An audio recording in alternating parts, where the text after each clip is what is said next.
Hello everyone out there in SpeedGaming land, and welcome to the SpeedGaming presentation of the Link to the Past Randomizer Invitational League Playoffs.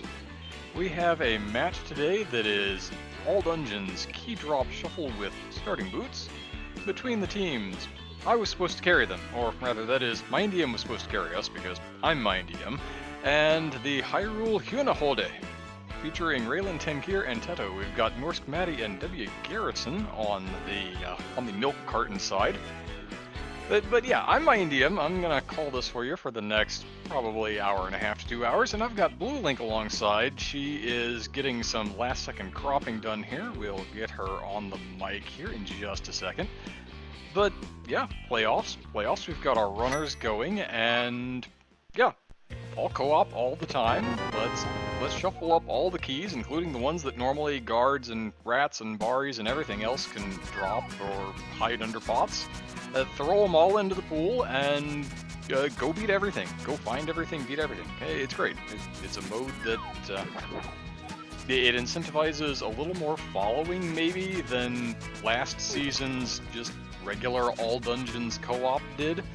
Because you need to find the keys, and there are a few more of them than usual. The pod has its normal number of keys, but there are a couple more that you need to find for Turtle Rock. There are a bunch more for Swamp. I think it's 6 instead of the 1. It's just lovely.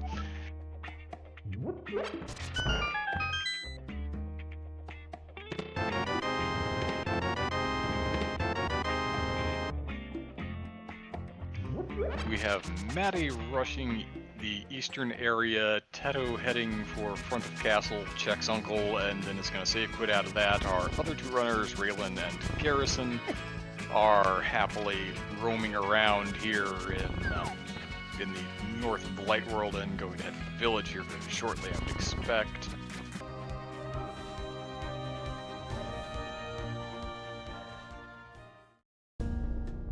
Alright, well, I am here. Unfortunately, W. Garrison doesn't have a tracker for us to capture on screen. So we'll just have to pretend we remember everything he's found. Ah, interesting. Well, that'll be a fun life, won't it?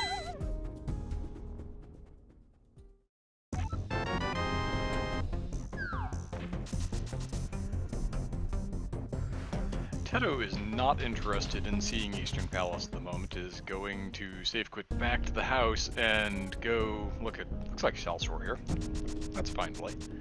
Trying to give Raylan a little more time to start fishing things out of the village so that you know what you can skip. If you can save yourself a few screen transitions here and there, all of a sudden you start talking about seconds and then minutes.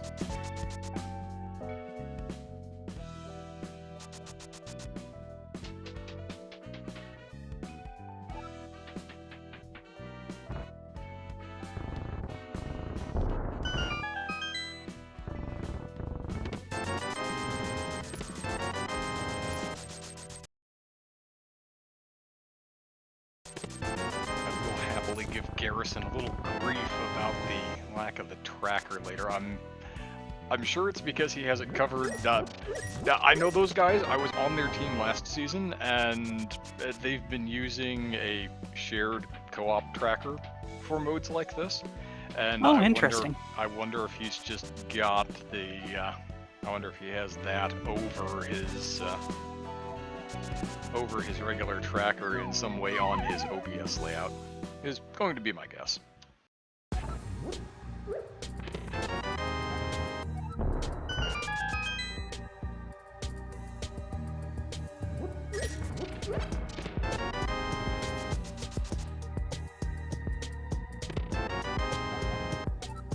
Mini Hold'em Cave, nothing. The Moon Pearl's pretty good though. Moon Pearl and some big cash money, or at least some kind of medium-sized cash money. Okay.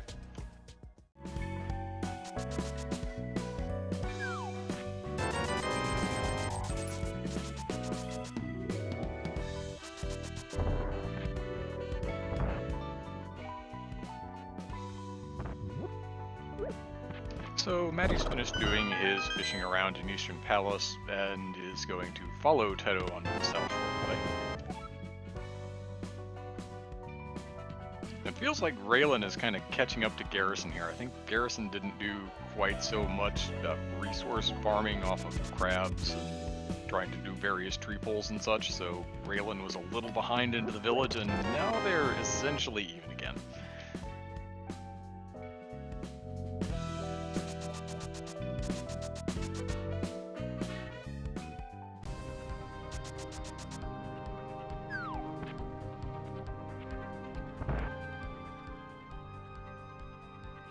Oh, interesting.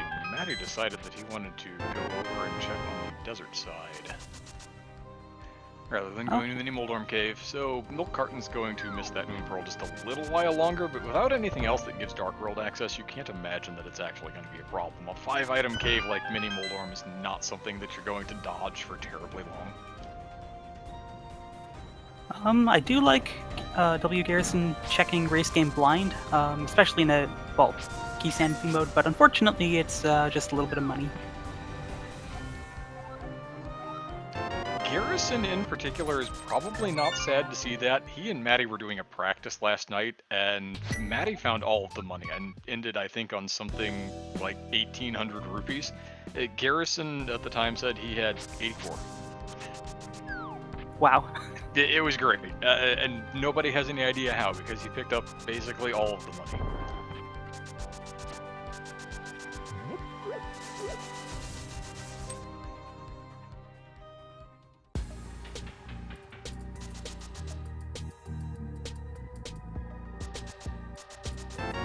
There's Raylan snagging the Moon Pearl as well.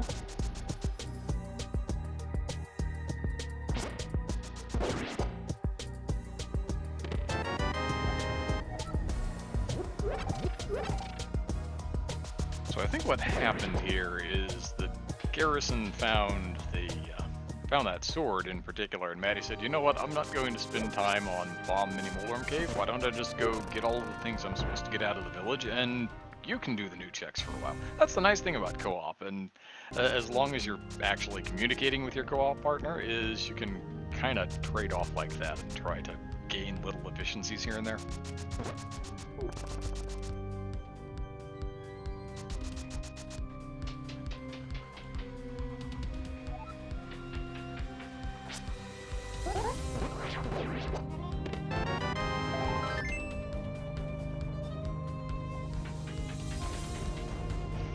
There we see Garrison with one of these little vagaries of the key drop mode. Normally that blue guard has one of the small keys that you need to continue progressing through the front of Hyrule Castle. Well, that's been shuffled in before. So he kills that guard and gets something that is not a small key to this dungeon and can't continue further towards Zelda Cell.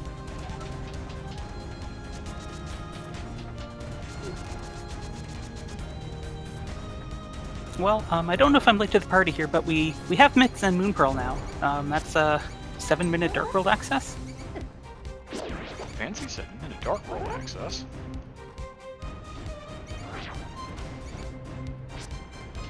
Yeah, Maddie has one of those slots. I'm assuming the other one is on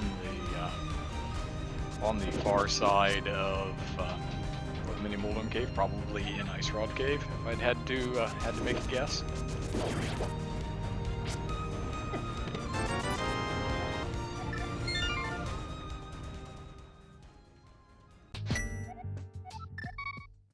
And Raylan is into the Dark World already. And Blue Mail's nice.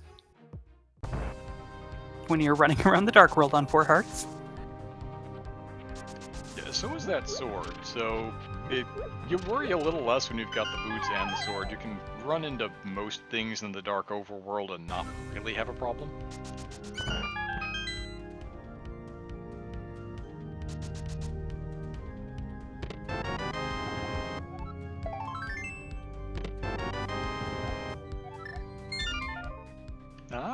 Interesting, those flippers. I missed those when Raylan snagged those out of the back of Escape, but Garrison finding them from Milk Carton.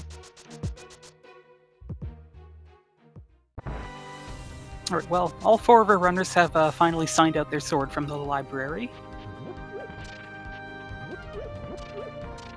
Garrison is gonna do a Houlihan to get Zora money here. Okay.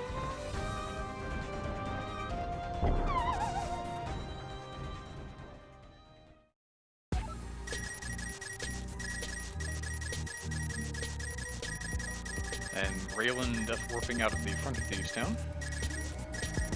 Looks like he's pulled an ice rod either from the overworld here in the Thieves area or from Thieves proper.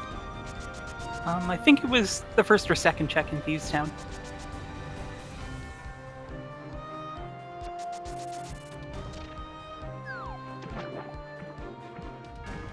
Oh, half magic on Lake Hylia Island. Okay, well, you're gonna need a mirror to get that, but that's fine.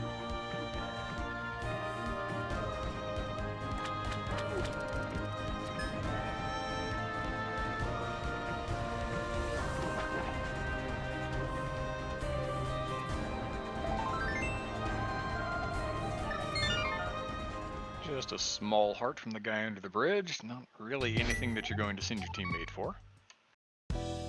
Let's see, Maddie and Ice Rod Cave. Oh, that's 20 bucks.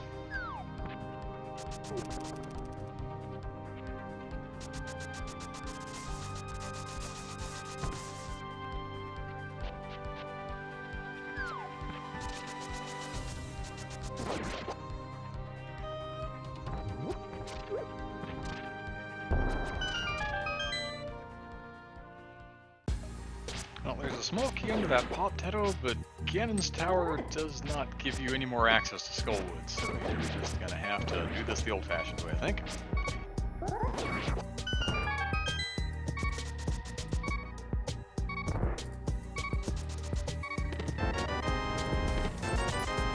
Alright, that's another Swamp Palace small for Raylan Tinker. There are 6 of those. It's easy to forget about those. And depending on your comfort levels with a couple of different pieces of tech, you can theoretically get through the dungeon on 4 of them. But that it requires the Spexy statue, which is a relatively straightforward piece of tech that you would expect all of these runners to know. And then the bomb spooky left side nonsense, which feels absolutely cursed to me.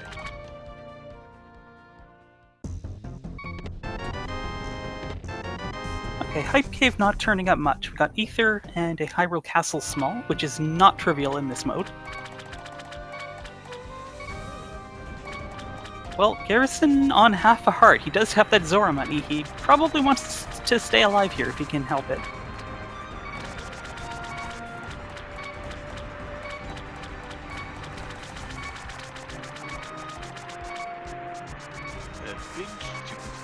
Palace and Pinball Room for Teto there. One of those big keys that you'd certainly like to have before going to the dungeon, and in this case he does.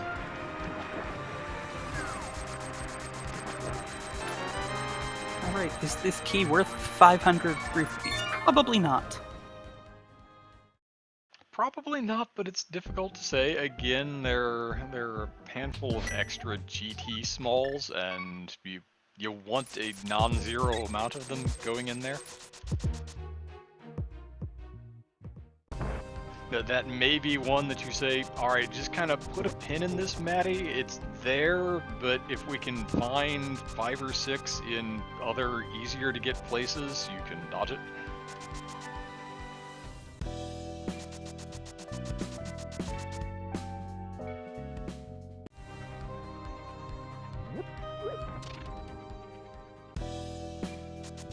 Raylan's going to head for Pod here, the chicken horde going to try to split up the Dark World just a little bit.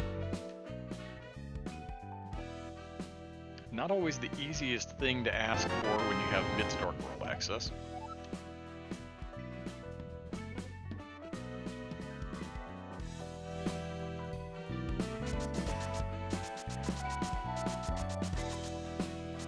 So, fun little quirk here. Maddie's tracker showing 1 Swamp Palace small. The number is green, which would indicate that is all the keys, but it's definitely not in this case. It is most assuredly not the kind of basic Dunka/Muffins community style tracker, not necessarily set up to handle the intricacies of key drop.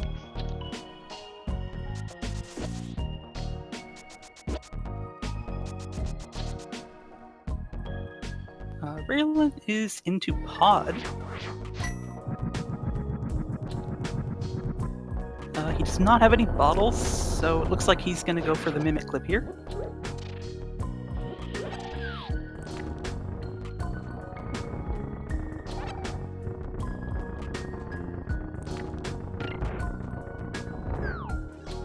Just drive that Mimic around into the corner. Oh, we're going to get the kind of classic menu strat. You see a lot of runners. It's become a lot more prevalent. I don't know that I would necessarily say popular. Some of us, like me, just can't do it, but the bufferless style, where you kind of do a little Street Fighter throw a fireball motion over and over on your controller, and as long as you're really quick and don't press the wrong direction for more than one frame, you can skip all the getting into the item menu and just put the Mimic out in 3 or 4 seconds. It looks really impressive for the people who can do it. It really does. It looks so easy, but yeah. I'm here to tell you it's not. I haven't tried it, and I don't think I ever will.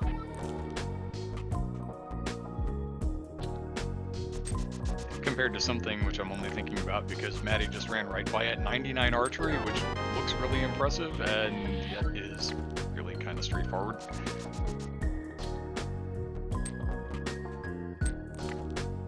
A hot 10 minutes in the practice hack is probably enough for any runner to learn that trick. Maybe I'll try that out someday.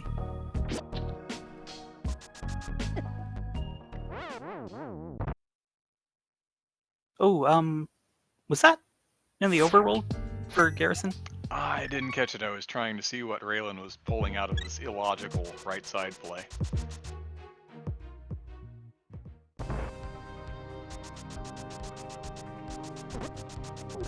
Looks like Tedo's taking a small key to the castle here and heading for the key rat in the back. Going to see if there's anything interesting here. It is in fact a key, but it is to Pod, not Hyrule Castle.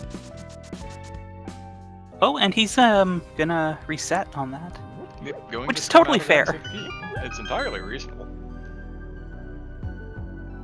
And I mean, if you really need it later, you know it's there.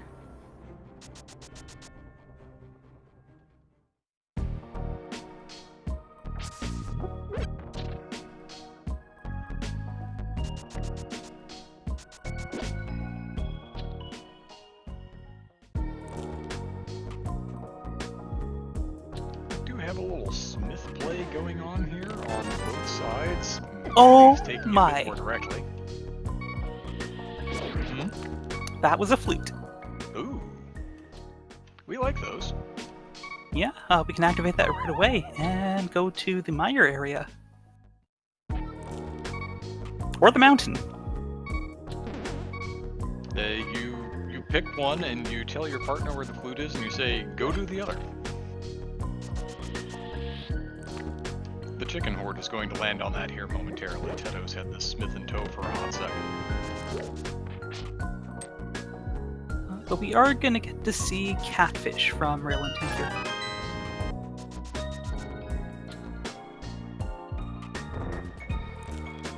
A classic check sometimes avoided, but in co-op it's maybe a little easier to justify getting somebody over there.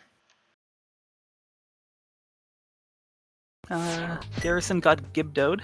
That happens sometimes. Fortunately, not a long walk.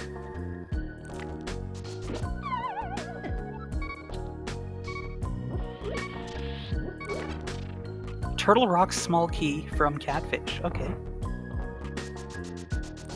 That's one that you're probably not going to get to skip, unfortunately, so a little out of the way small key there.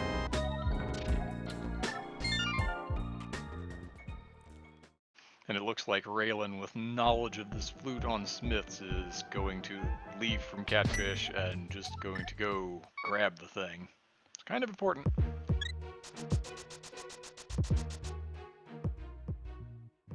Alright, so Maddie turned in the purple chest, and now he's going to the mire area.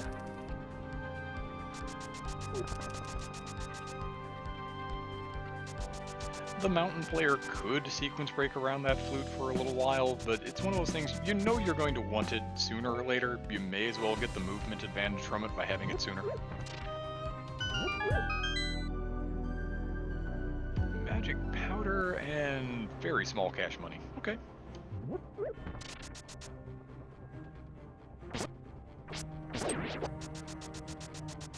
Okay, the old man had a Skullwood Small, Ether to get into Mire, and you can bonk across that gap, so Maddie's gonna go in and have a look.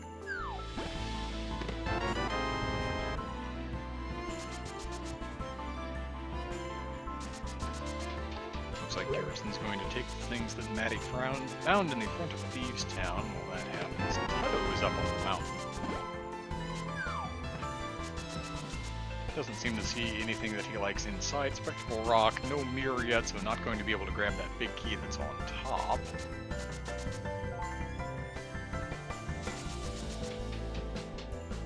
And this will be the Chicken Horde's play into Eastern Palace for the first time.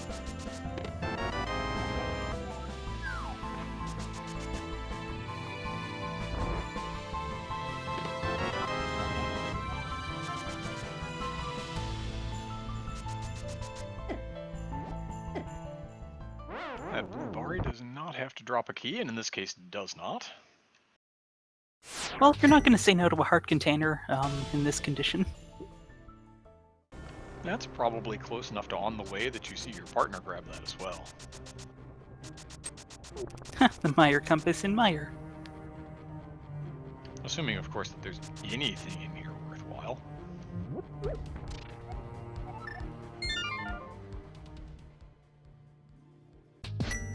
Raylan is going into Desert. Ah, we've had that book for a little while. This could be a play. He's got the small key, but he's not going to small key route.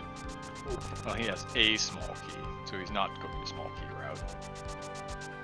There are, what, 3 of them? Yeah, so a little bit of a gauntlet in the back.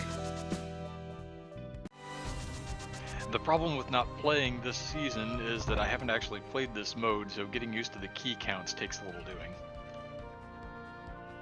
Yeah, especially since this was the week 1 mode. It's been quite a while.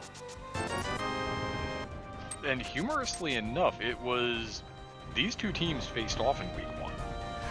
Yeah. So it's kind of a rematch in all respects.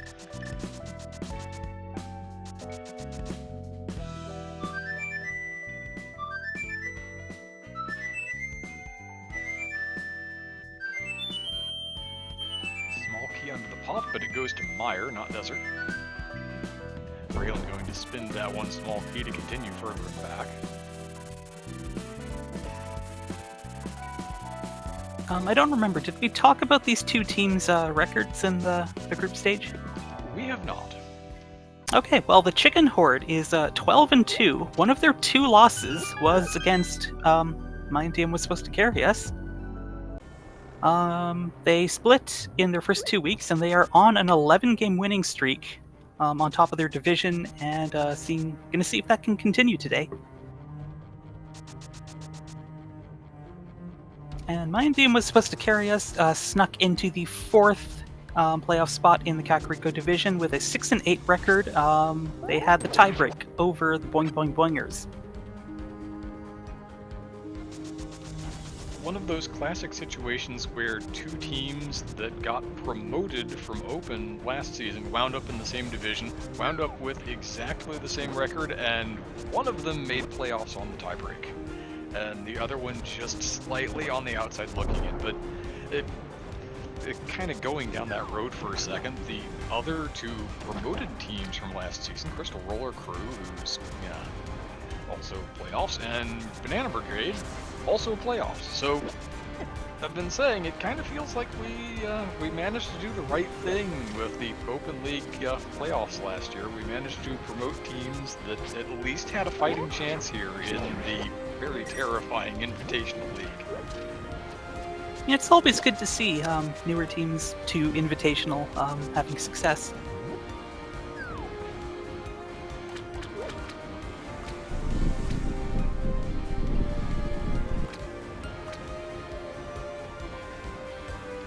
Garrison finding that TR small on Catfish, Maddie and Teto into Ice Palace, and Raylan kind of following up on that Mire play that Maddie has already shown us.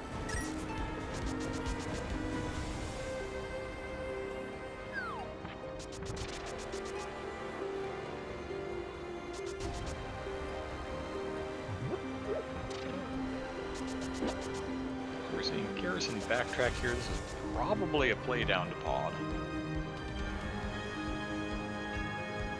I have to imagine that the thought was, well, my pod key situation is not great at the moment, so maybe I go to Catfish and I have a look-see first and hope that it gets better.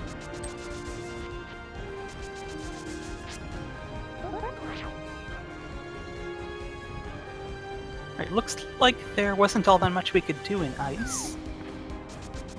No red cane yet, so you're not going to sequence break around down the icebreaker side, so once you get to the normally key-holding Bari, who's not holding any keys, you have some choices to make, and Maddie is going to open that door. Now, it may be that Teto had fewer small keys and was not able to open that door. It's possible. Yes. Teto has one small, and Maddie had two, according to his tracker. Yeah, that would explain it then. And on the other hand, Raylan Tankier has 3 Myers Smalls compared to the one that Maddie had at the time. Going to give Raylan a little more leeway to make some checks in this dungeon.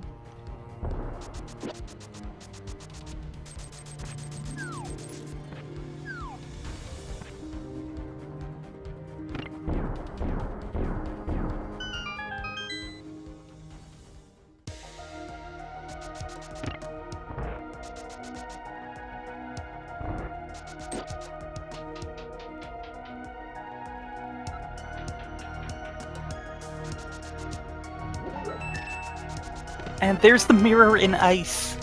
Ooh, that's a place for that.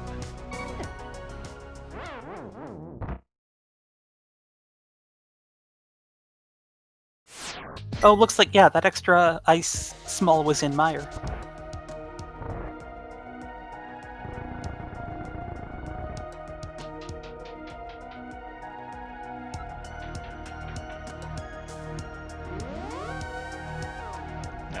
Having preserved this Hyrule Castle small key, deciding not to spend it on Key Rat in the back, at least for the moment, and saves coming out of it, is able to continue a little further in the front of Hyrule Castle.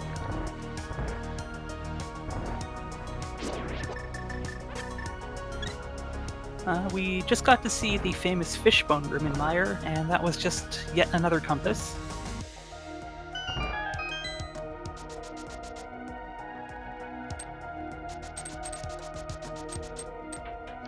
Garrison having a potion handy gives us the potion camera unlock version of moving all of those mimics off the screen.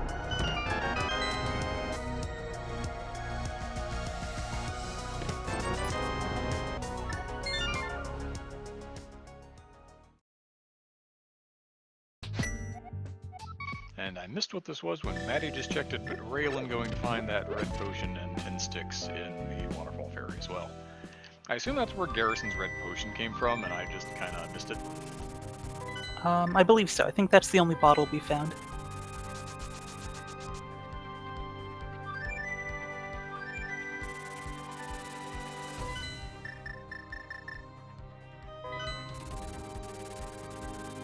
And Matty, understandably, going to take that mirror right up the mountain. We know there's a big key there, and we can go visit Hera and check Ether Tablet. Hera is a bit of an interesting play in this mode because, well, you're still kind of looking for keys. You still don't have the hook shot, so you're not going to be able to avoid the big key. Now, this could be the big key to Hera, theoretically, but it's not. Eastern Palace Big on the mountain is a bit of a lifestyle. And that was a what to Turtle Rock? Small key. Oh, alright. At least it's not a really inconvenient placement for a small key to TR. Especially if we find a sword here, but we got a bow instead. We'll take it. Okay, so go up the mountain once you have your mirror and get a decent chunk of your Eastern Palace care package. Now again, because of the key drop thing, it's not the entirety of the care package because you're going to need some small keys to beat that dungeon. Yep. And it does look like we've got... I remember now, we got this big key to Hera from somewhere.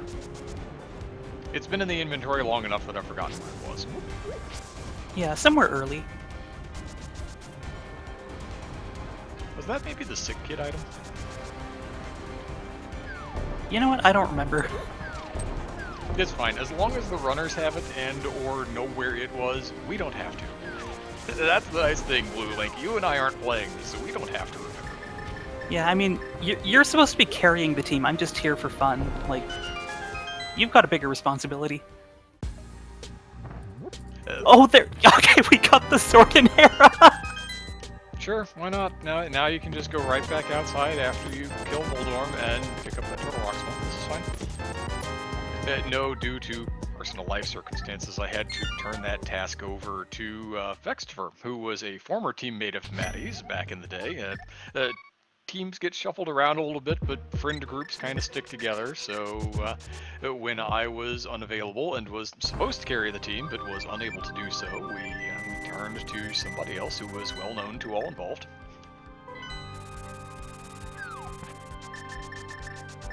Well, it does seem like they miss you, and hopefully we'll get to see you back in action soon. Alright, we have the first dungeon clear of the race, and it is a red crystal, I believe. We found that out. I guess Matty doesn't know that, but the other team does.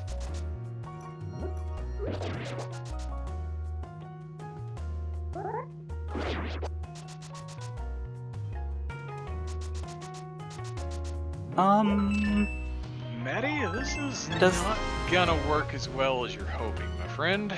Yeah, Bombos is not Din's fire. I wonder if he'll notice before he gets there.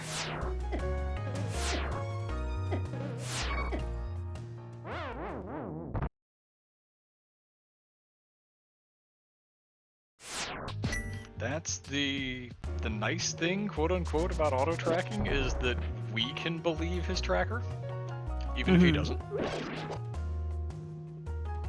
Yes, this mode was notorious for being very hard on the trackers, so we're very glad to have tracker capture these days. It looks like the Huhnerhorde has decided that whatever they're looking for at the moment, it has to be an ice palace. They're right. And unlike their opponents, they do have the ice big key.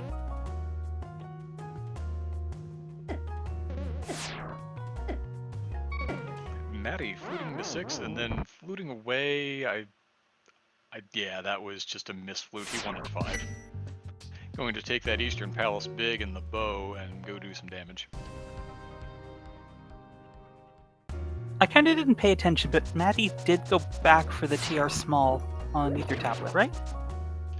I don't think he did, actually. Oh, no. I think what happened there was he got flustered by the lack of fire and fluted away.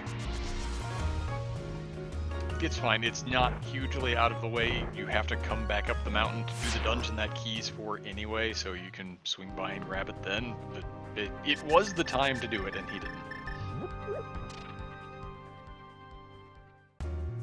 Alright, what got left behind in the ice big chest?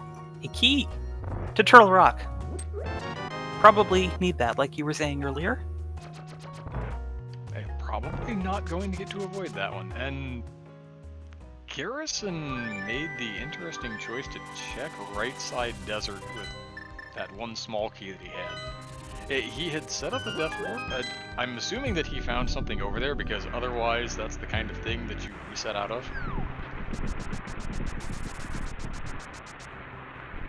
I only saw him leaving the cannonball side, so I'm not sure what he found there, and since his tracker is not showing for us, we just kind of have to guess, and or wait until Maddie decides that it's important and goes to get it.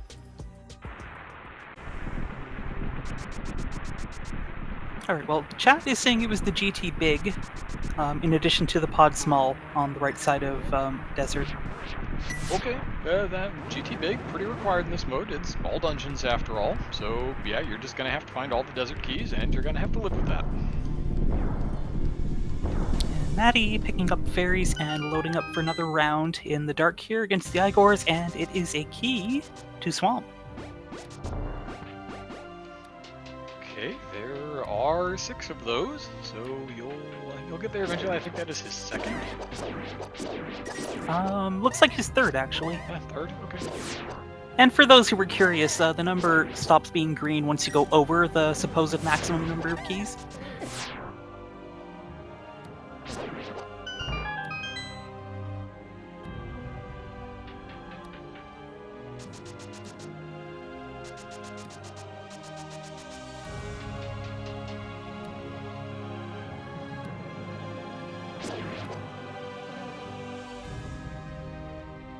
Maddie had a bit of an adventure with that red Igor there.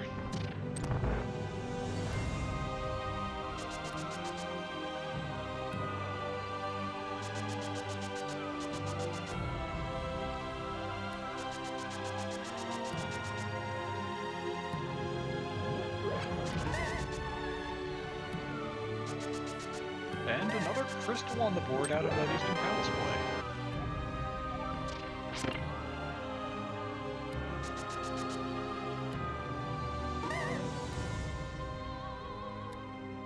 Alright, Teto and Raylan Tank, you're both up the mountain for what are going to be pretty lucrative trips into Hera.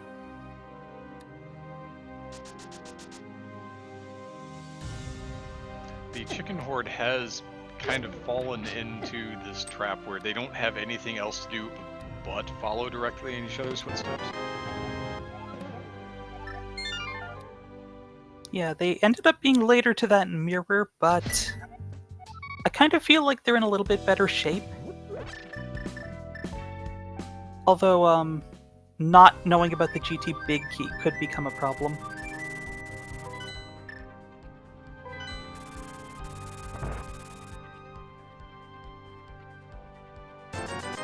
That is probably Milk Carton's primary advantage right at the moment.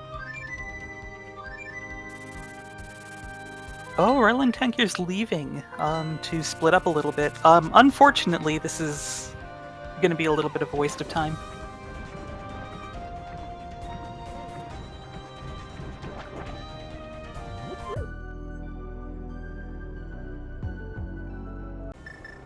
And there's a hammer there behind the mirror.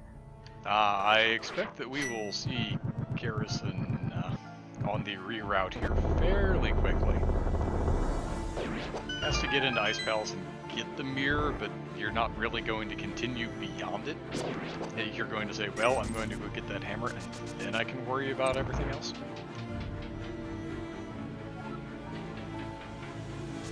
Yeah, classic rando jokes. You gotta go into ice for the mirror to get the hammer to finish ice, and that does open up a lot of stuff. And it looks like Matty wants to start with hammer pegs, because it's here.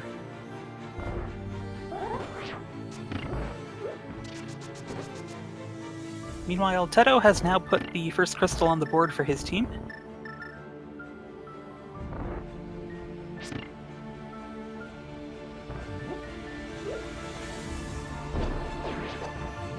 Going to grab this TR small off of the Ether tablet as well.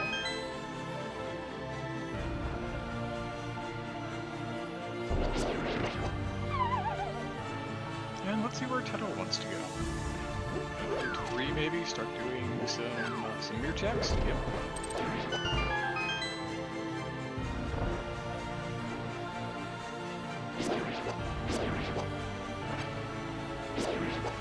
Magic bat for Maddie. Just bombs.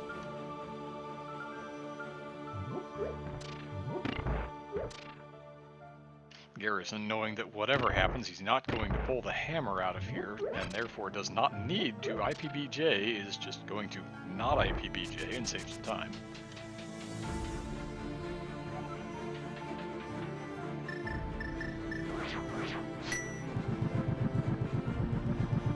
Looks like Teto is heading south with that mirror first.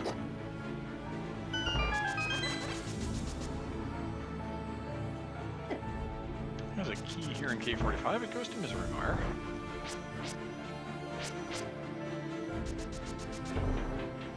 I feel like our runners are fairly well set on the number of small keys that you need for Misery Mire. Now, logically, there are more than that, but still, Mire is a dungeon where you can skip the key doors largely as long as you route through it properly.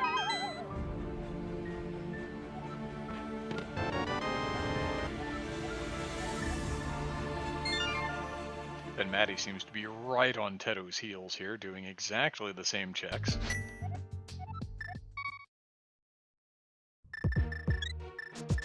Ooh, shield. Bop post tab with shield, alright.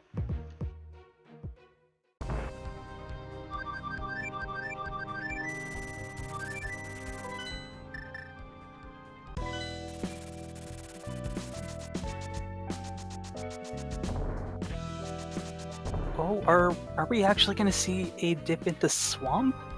It looks like we're getting a dip into swamp. There are, 3 checks that Teto can access?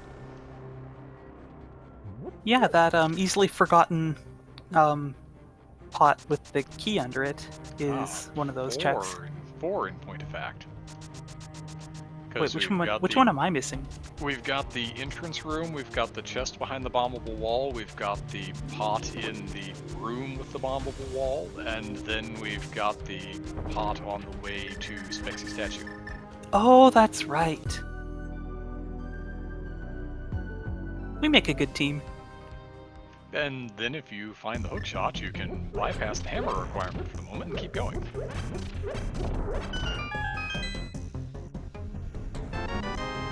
Teto's down to 2 chances to find said hookshot, though.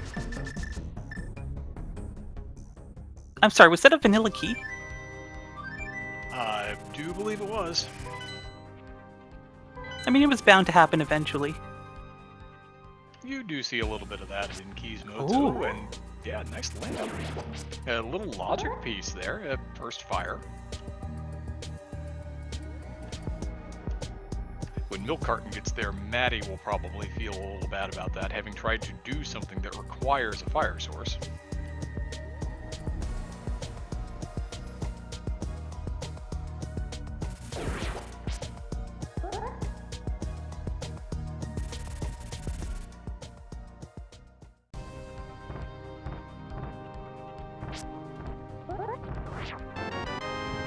And Teto is going to acquire the half magic that's on the Hylia Island. He's kind of on the route anyway. It was certainly on the way to wherever he's planning to go next, which is probably Pod at this point. I wonder if he's going to change his mind as soon as his hammer turns up. Well, maybe not, because we don't have the pod big key. Without a Pod big key, it doesn't feel nearly as strong, but you worry about something like, well, I dive in here and then the pod big is in here and I could have just rerouted for that hammer and come here afterwards. Because once you have the hammer, you can just move back to 5 and go right back in the pod and it'll be totally fine. Garrison is gonna do the side of the mountain first. He had to think about that.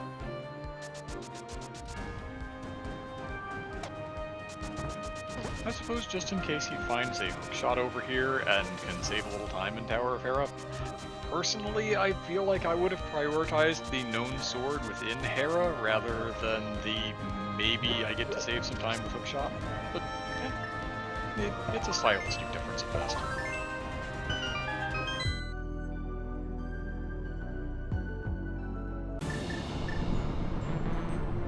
Alright, we've got Ether for total proc, but Garrison's short a little bit of magic. Not that it will matter right now.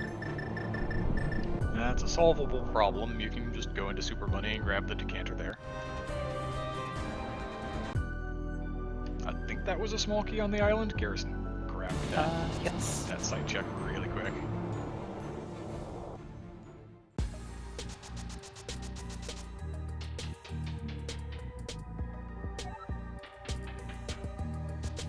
Raylan with the hammer is also going to go into Swamp here. Has some small keys to work with, but is setting up a potential save scum just in case. That's interesting, because I thought that was an awfully strange place to accidentally die.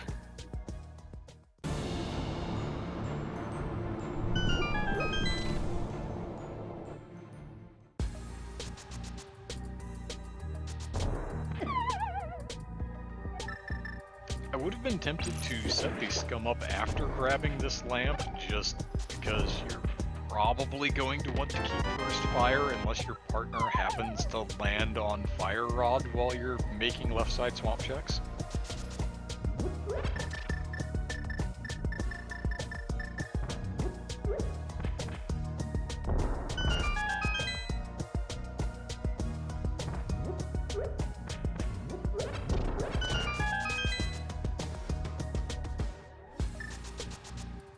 But we'll see. We've got the southern loop chest here that Raylan's going to go snag. Floating island key is one of those desert smalls that we need.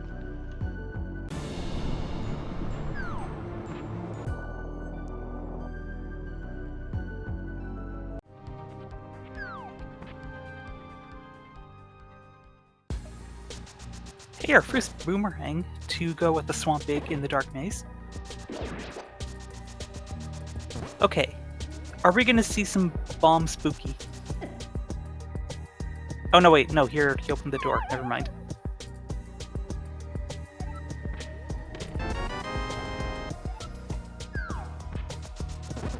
Now we're just going to get some classic diver down, which is perfectly acceptable. Nope, that one's defective. The lack of hopping into the water maybe made that choice for Raylan.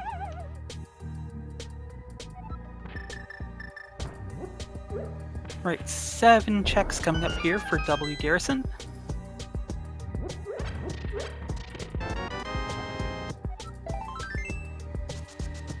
A text box you didn't want to see, and a piece of heart that you're probably still saying yes to when you're on 5 hearts.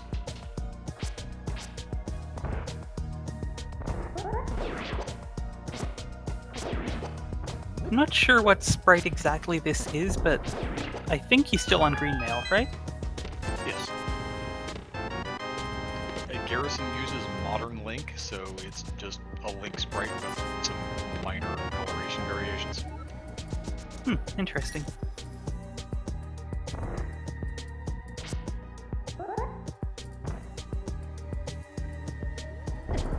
In point of fact, that variation is that Link's hair is brownish rather than pink. Looks awfully red to me. Yeah, it's kind of a reddish brown.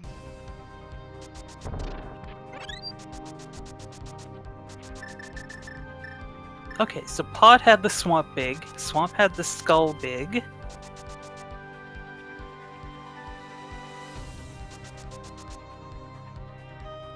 And that big key for Swamp was a Dark Maze key, you said? Yep.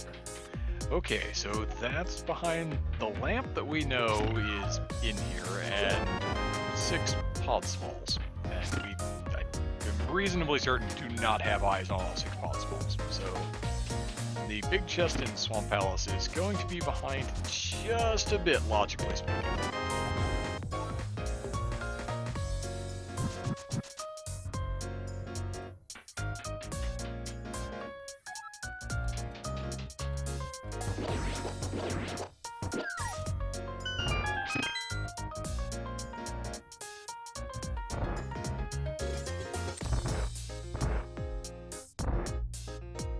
And of course, Raylan made that check of the Skullwoods Big, and I missed it.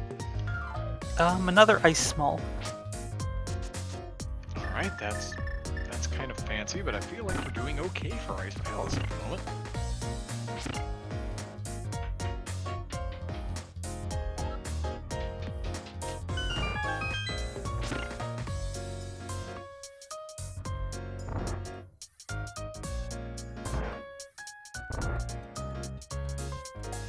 Kind kind of grooving a little bit to this Tower of Hera track in Garrison's MSU. This is Tower of Ruina, I believe. Or Library of Ruina, rather. Tower of Hera, and we'll combine these things and it'll work, right? Sooner or later? Yeah.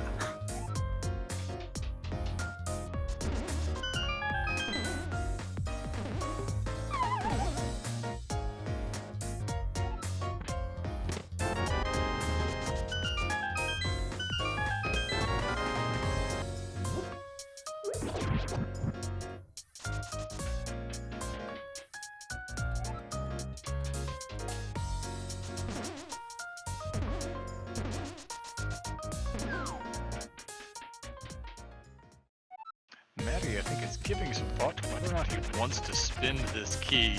There's definitely some teammate chatter going on there. Are we doing this? Are we locking ourselves in hard to finding every single swamp palace small? And the answer is now yes.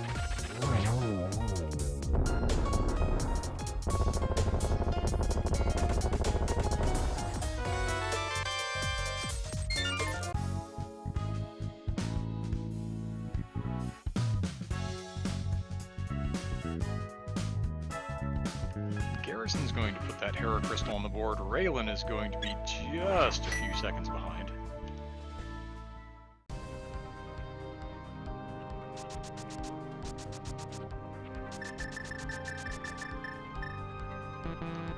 And Blue Lake the Seed is starting to become just a little uncooperative. Where are we supposed to go next for these runners?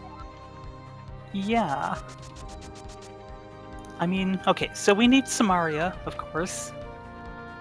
We need the Fire Rod, we need the hook shot. And a bunch of keys. And yeah, where do you start, I guess? Well, looks like Spike Cave is the choice.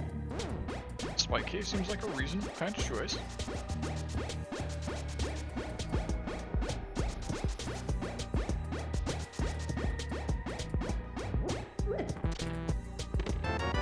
Oh, wow! Especially if you'd like your Cane of Samaria.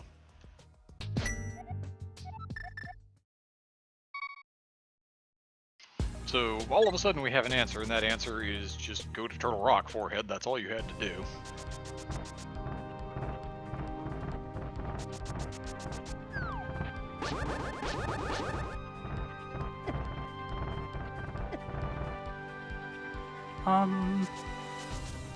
Okay, we didn't magically manifest the hook shot.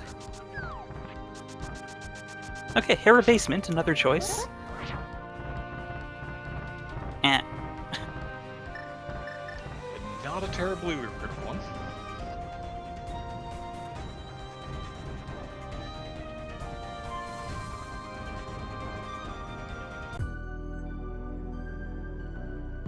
Okay, Teto is going to find that Cane of Samaria from Huhnerhorde, and then we'll probably see him also heading directly for the rock.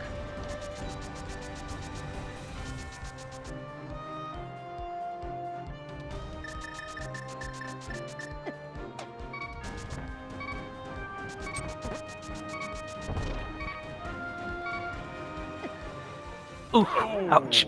Garrison was trying to avoid exactly that problem by grabbing that fairy, and it did not work.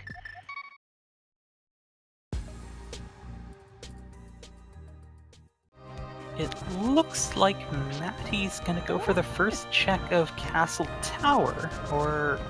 No, more of Hyrule Castle. Okay, that makes sense.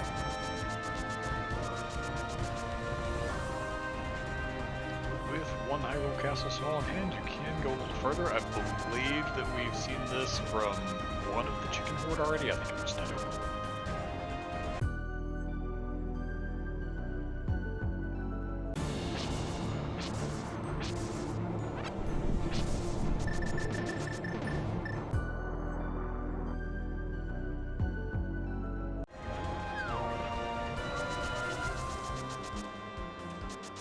And Garrison, just having all sorts of adventures on the mountain, was cutting down all of those cardinal bushes around the portal over there by Tower of Hera, trying to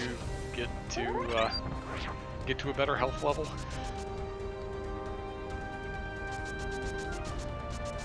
He's still gonna have to go back to Super Bunny Cave for magic.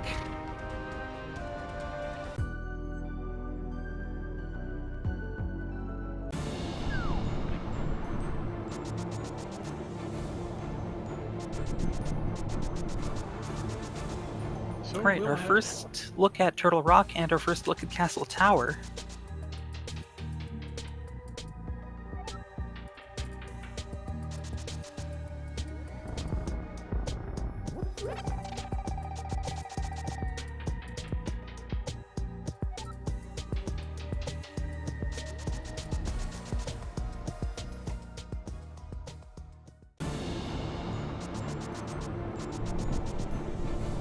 One heart container and out for Maddie. It was a small P for Tedo. I missed the text box on it.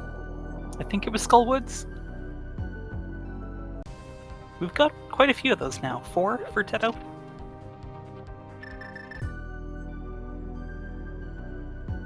And there's one of those Desert Palace smalls on Key. So I think that makes it 3 Desert Smalls on the mountain. And Bob Small and Chomps, okay.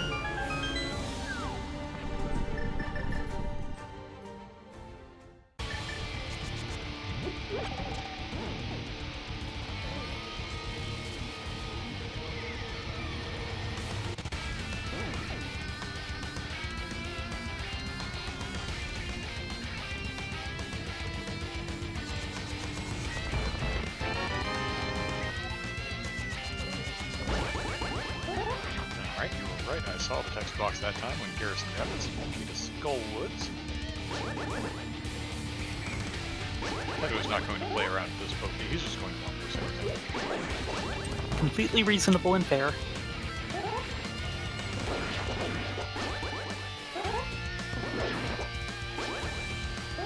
Maddie following up on that Skullwoods big key.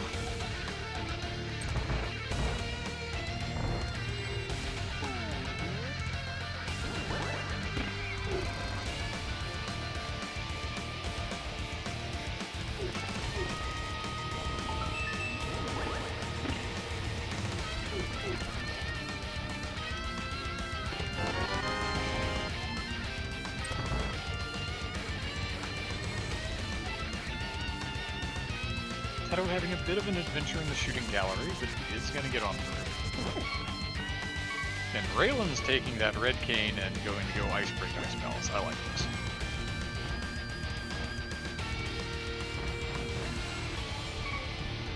That's our first Castle Tower small.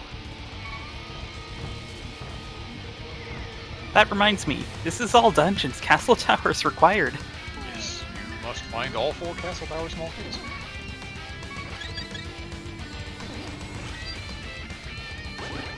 Small Palace small there for Raylan and Ice.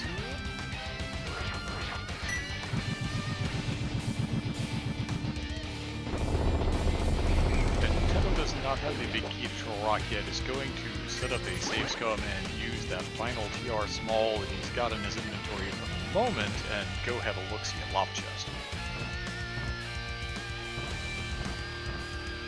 This seems to be a bit of a thing on the Huhnerhorde side where they're being very particular about going back and making checks in ways that they can preserve their keys if they do not need to have spent them in that manner.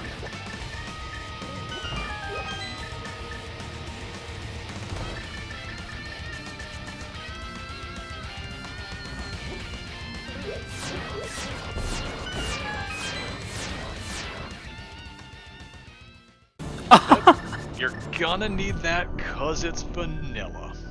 And that means we need all of the TR smalls. And Tedo remembers his mirror will take him right here. Where you can get a Hyrule Castle small. Alright.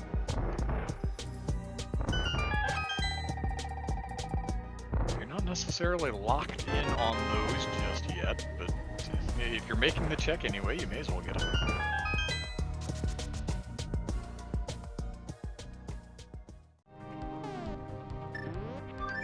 now Teto is done for lack of TR small keys. Ooh, and Garrison not going to set the save scum potential like Teto did, is just going to flute away after Mimic Cave. Oh, that could be very bad. Because, you're probably not going to want to come back to Turtle Rock without the big key. No, the surprise big key in its vanilla location in Turtle Rock of all dungeons is not the kind of thing you want to see. But it seems Garrison is tempted by the call of a completable desert. Assuming he picked up the lamp, he's been to Swamp, right? No, if he'd been to Swamp, he would have Blue Mail.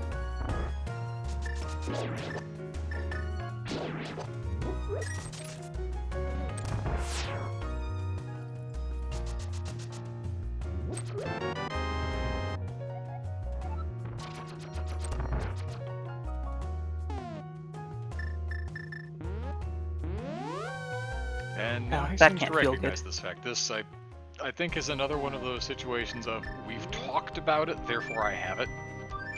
One of those real dangers of co-op.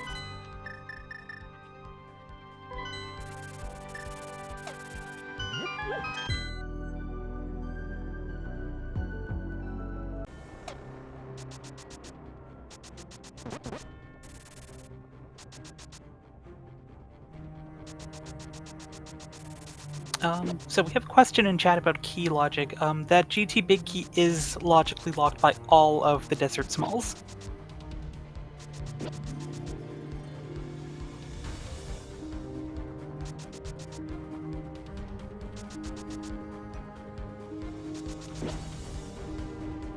Alright, we've got a cold stare fight on our hands.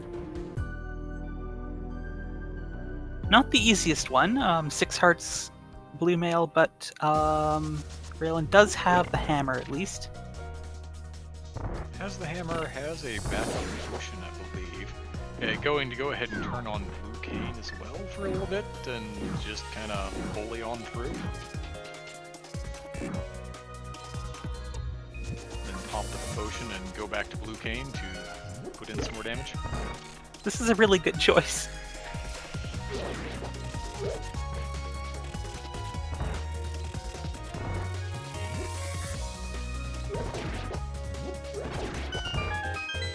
Oh, okay, chat was actually asking about the TR big key, not the,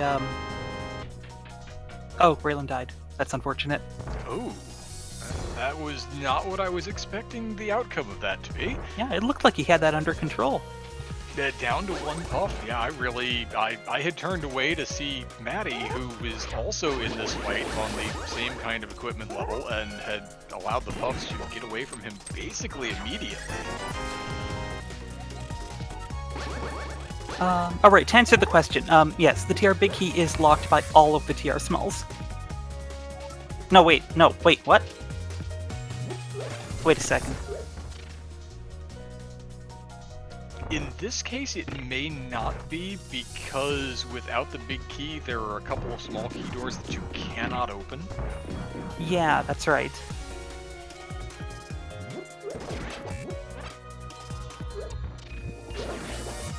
I don't know how the conditional logic works in this specific mode. Again, it's one of those dangers of, I wasn't playing this season, so I didn't have to delve into that kind of thing. I think the answer is that it is 4 key locked in this instance because of where the big key is, keeping you from spending 2 of those small keys by any conventional means.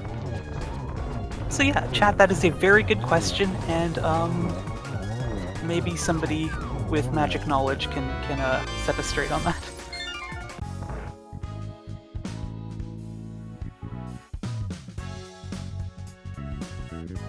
Where's Telethar in chat when we need him? Telethar is just a fountain of knowledge. He's wonderful.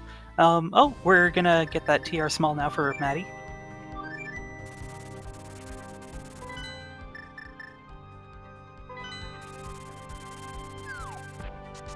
Garrison was in the pod area with those ongoing cult stare fights. I missed everything that he did there. but it looks like he's heading for Swamp now.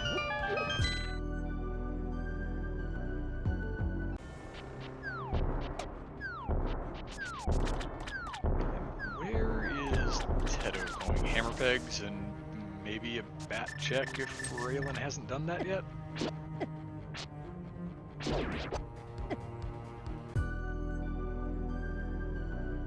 And right before Raylan took that fall against Coldstare, I was about to say that the Huhnerhorde seemed like they had gotten on a bit of a roll and were maybe kind of racking up a bit of a time advantage over Milk Carton, and Coldstare takes a hot couple of minutes to get back to. All of a sudden it feels like maybe that momentum on the Huhnerhorde side has dissipated ever so slightly. Yeah, this does feel like a much closer race than it was a little while ago. And there's still plenty of race to have. We are still missing a hookshot and a fire rod. And eventually the Chicken Horde is going to have to gain knowledge of that GT Big as well, unless they grabbed it while I was looking at other things, which they may have. Tedo found it, yes. Alright, so Tedo has that. Once you have all of the keys, it's pretty easy to just say, alright, well, I'm just going to go open this since we're still missing a bunch of things that we're going to have to beat the seed. So, alright, that's one problem off of the list for the Chicken Horde.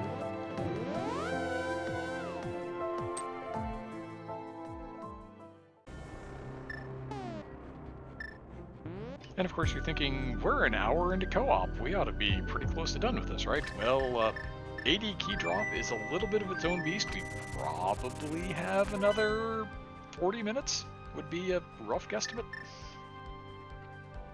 But since you have that time, this is probably a good time for me to say, if you've been enjoying the first 65 minutes or so of this seed, the entertainment these runners have been putting on for you on a Saturday morning or afternoon, early evening, depending on where you're at in the world, go ahead and give them a follow. Norsk Maddie, W. Garrison, Tedo, and Raylan Tankir. Raylan and Tedo, of course, part of the German community. You'll get some German if you go there, but that's fine. I do not personally sprechen Sie Deutsch, but regardless, Tedo is a very animated streamer and a lot of fun to watch, even if you can't understand one word of what he's saying. So let me just kind of throw that shameless plug out there for somebody who's just a buddy who plays Rando.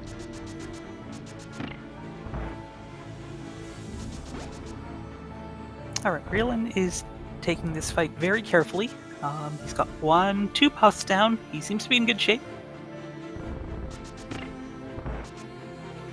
Of course, I just had to open my mouth, but he's got it. There we go. Nicely done.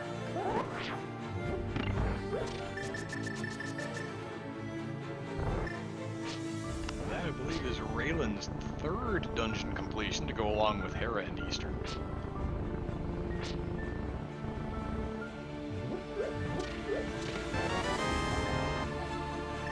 Tedo appears to be setting up a death warp, I think. Otherwise he would have mirrored, I expect. Or death warp to save scum, rather. Going to go ahead and do another one of these save scum potential key spins in one of these 6 key locked locations and pause this time for the vanilla big key location. That's one that, yeah, we're gonna see him scum right out of.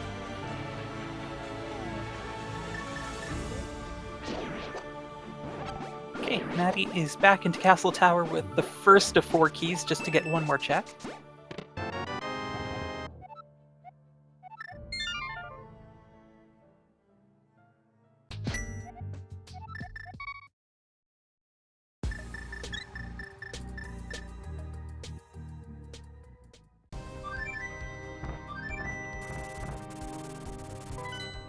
Okay, Garrison, where are you going? So I'm gonna play back into the Mire area, probably. Or maybe now that he's got the lamp, maybe we also see some more desert. But it does appear to be Mire first.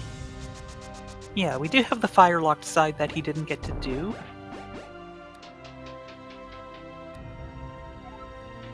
Interesting, we've got both of Milk Carton heading directly for Mire. Interesting.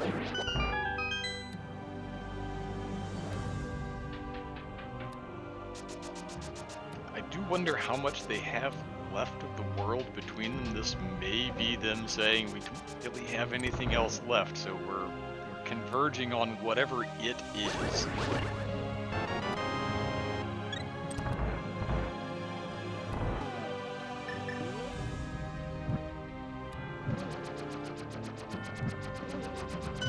And I don't think it was here.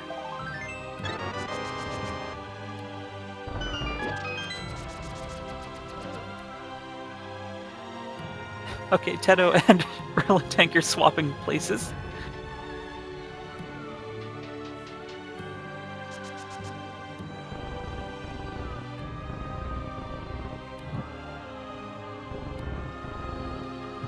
Teto has the extra key. I think, yes, he's already been this way, so he'll get to go to Zelda's cell? Yeah, I think so.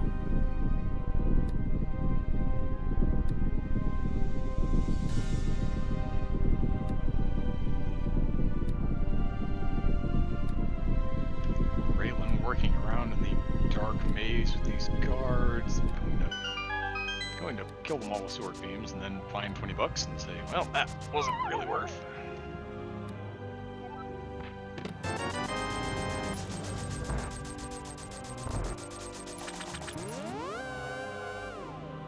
Okay, Milk Carton, you guys converged on 2 checks that didn't do anything. And Maddie's going to go back, or maybe not. Back and forth, back and forth. Oh!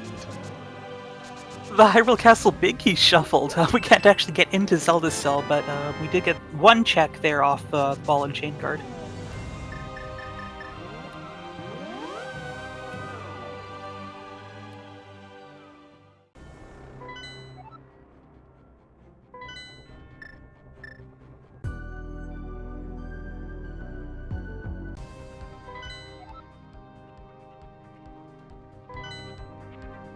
Looks like Maddie's going to take this opportunity to go ahead and get that GT big as Milk Carton tries to figure out what it is that they have left behind. And they can't possibly know, of course, but the Chicken Horde is also missing the things that they're missing. And wherever this thing is, it's just buried in kind of a completely awful location. Yeah, what do we even have available in Logic that we haven't done yet?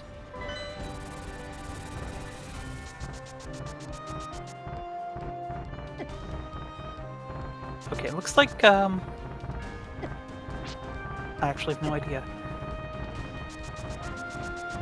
I think Milk Carton is about to land on that TR Big, which is something that they need to find, but we know that it's not changing anything from the perspective of we still need a fire rod and a hookshot. Unlike Teto, they will be able to get to Laser Bridge. Oh, we have enough keys for Laser Bridge now. Interesting.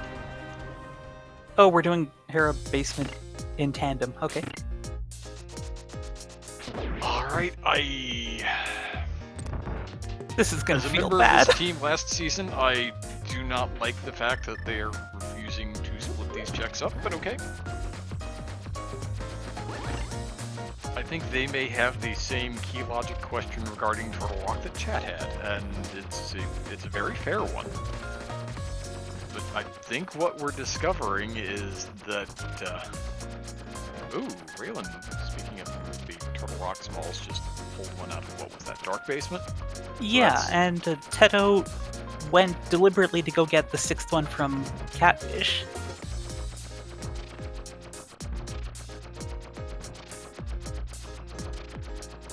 Oh, we've got a Tempered Sword in Pod locked by 6 Pod Smalls.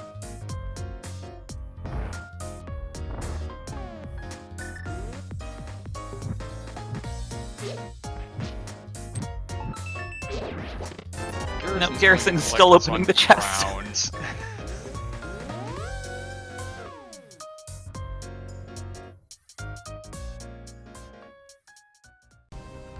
Oh dear, this does not look good. No, this is...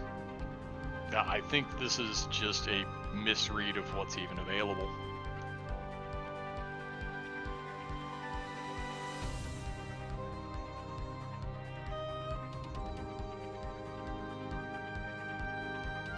So I think we can reasonably count on Laser Bridge having something useful.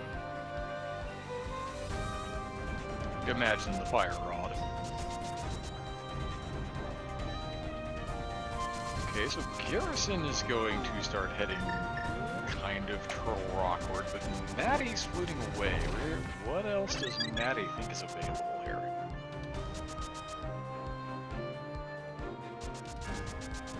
Thinks about 8, decides against it, thinks about 4.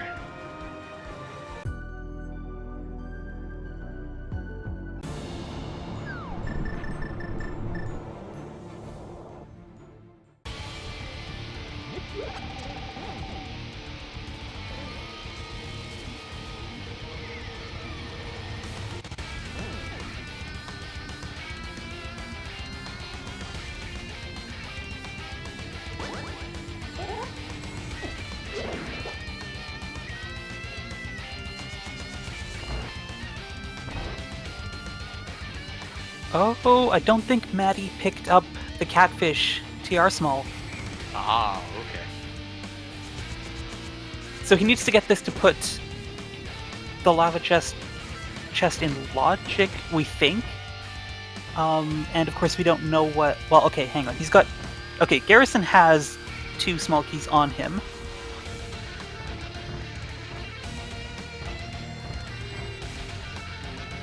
And I've suddenly forgot how to count.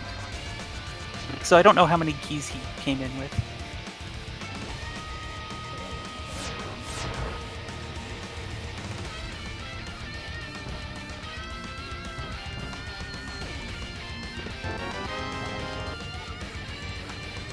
And there's that TR big, and Teto is the first to Laser Bridge. Small GT, which is fine. The other single rupee. Small the Swamp Palace, okay, that doesn't really do us any good right now, because we don't have a hook shot to go spin them. Oh, ouch. There we go, and it's the hook shot! Now we have a hook shot to go spin. That makes sense. Speaking of hook shots, Maddie taking a second to remember that he does not yet have a hook shot, and he's still going to have to move around the mountain the kind of unfortunate way.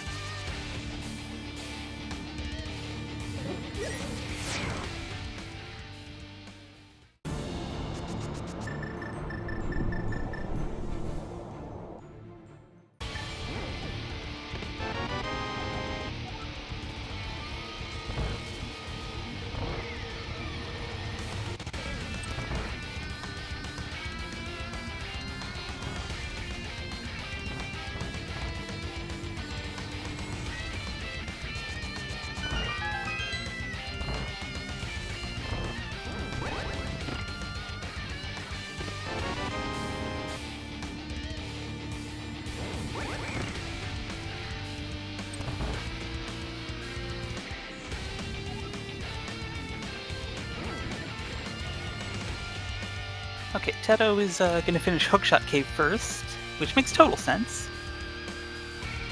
Find a fire rod here, you feel pretty good. Or a big key to Desert Palace, that's not bad.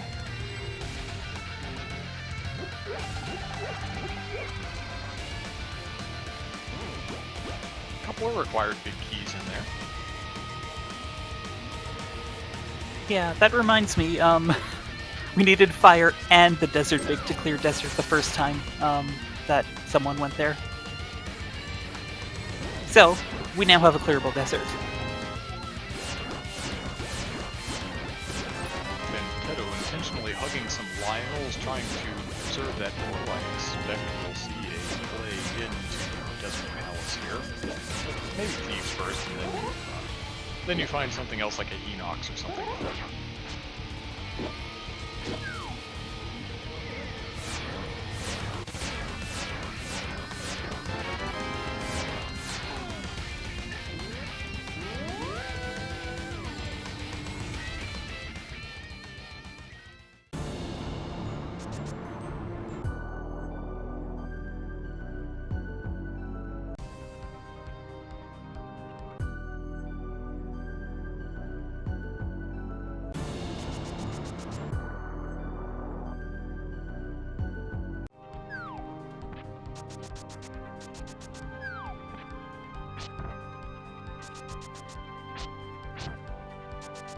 do have a bit of a classic garrison situation here. Out of magic again. Oh dear.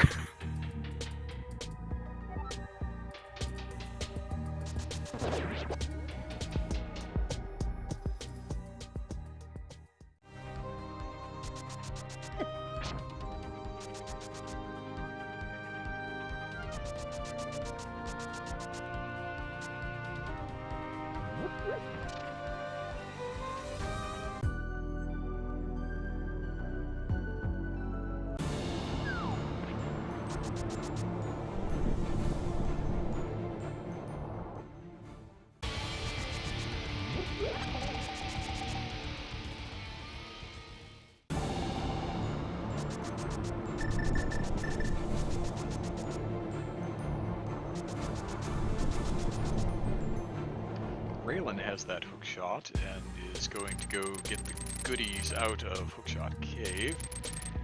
Teto is working on Thieves Town.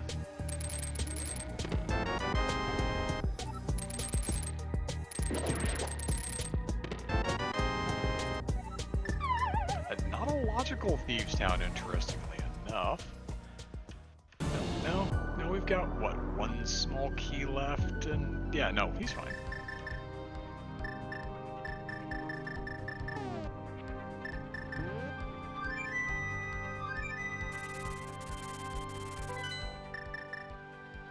Small key to Eastern Palace, okay. Alright, that's logically completable now.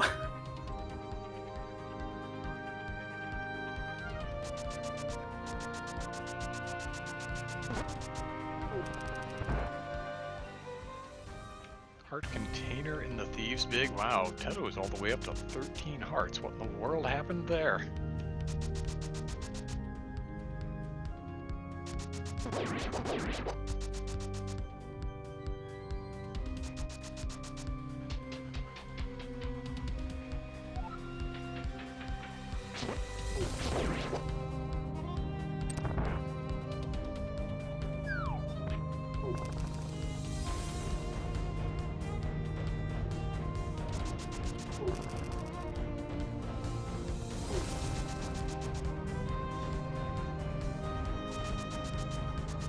Right, flawless blind fight from Teto.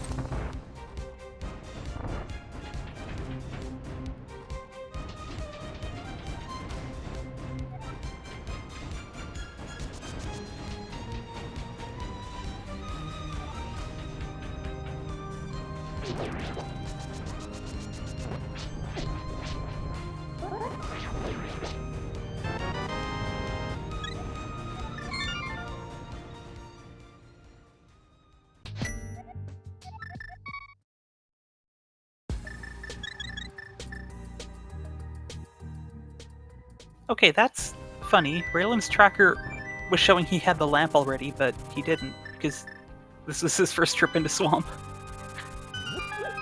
I wonder if it's a situation where he just kind of clicked it on so that the green squares lit up properly since he knew where it was. That makes sense.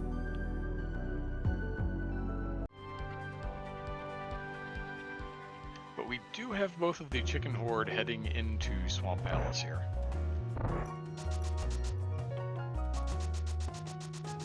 Chat's reminding us that Raylan had scummed the lamp, and I guess he didn't unmark it. Ah, that would do it. Okay, here's the Desert Palace big chest. Big key to Mire and Diver Dad room. Ooh, Castle Tower small on that big chest. You're gonna have to have that.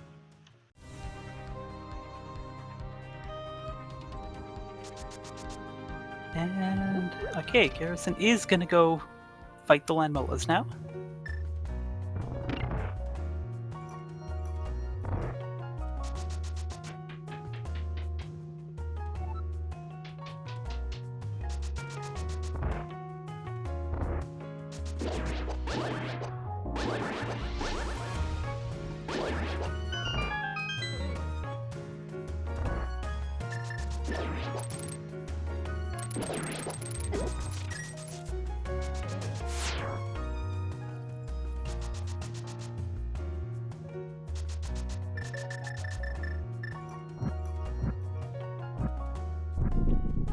Hey, all 4 runners have 7 checks done in their respective dungeons. That was short-lived. Okay, but that's Arcus down. Another dungeon completion for Realm Tanker. And there's the Fire Rod! So, we were cursed to never get to save our portal for TR.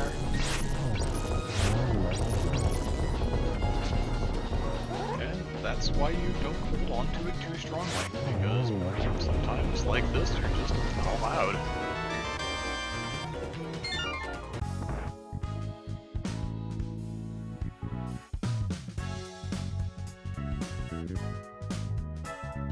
Teto with some nice double hook Master Sword spins here, taking care of buffs.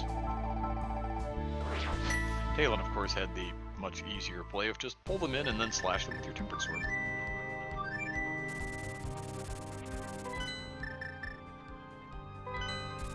And of course, we're going to go right for Mire. That's now beatable.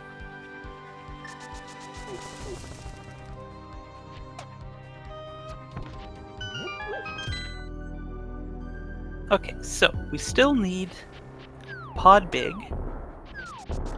2 Castle Tower Smalls, and is that all? That may be it, and Pod, I think, if I'm reading Teto's tracker right, is a pendant. So we could be talking about things that are all in Ganon's tower. Oh, good point. Oh, well, there is one of our Castle Tower Smalls. In a big chest, interestingly.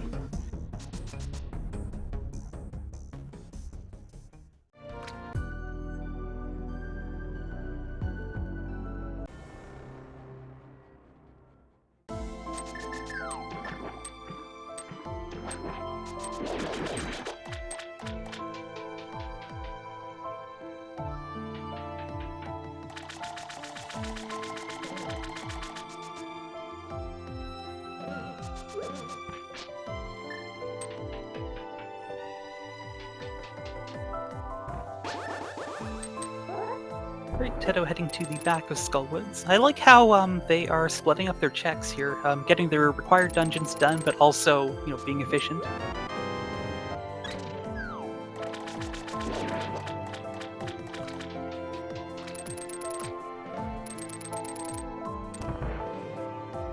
Still looking for those last couple of pieces to their puzzle. It's not in the Underbridge, just in Skullwoods.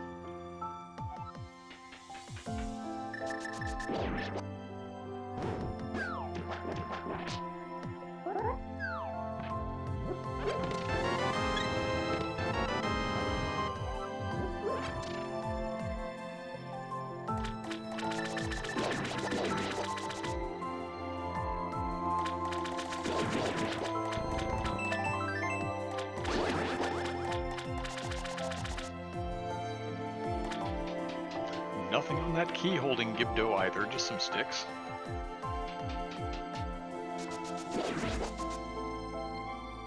And a couple of dueling boss fights for the Chicken Horde. Very nice Vitreous fight.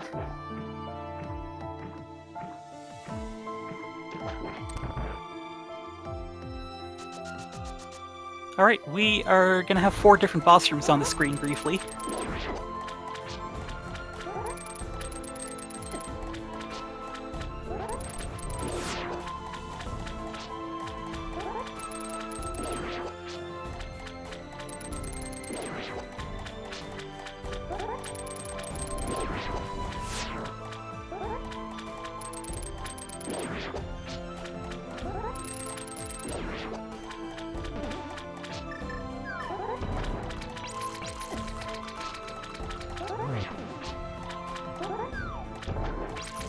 Oh, we're getting a pet check, of course, and it's dead, as, you know, everyone expected, I'm sure.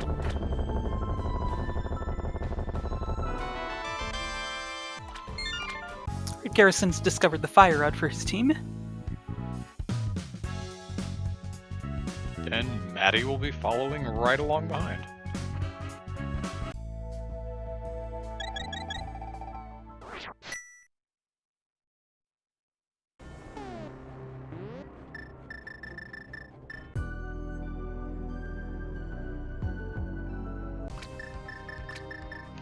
Here we get one of these classic teammate fights. The chicken horde is going to run through the back of desert together.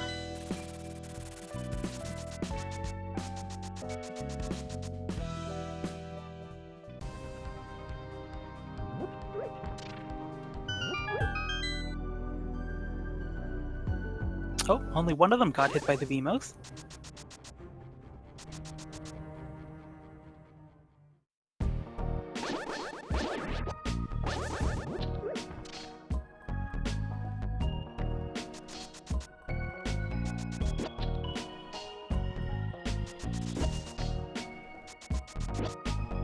Alrighty, Tedo's into landmost first.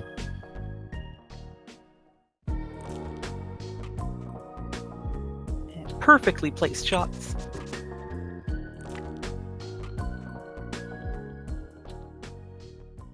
Same for his teammate. Well done. It's a fairly kind and generous land molus pattern, all things considered.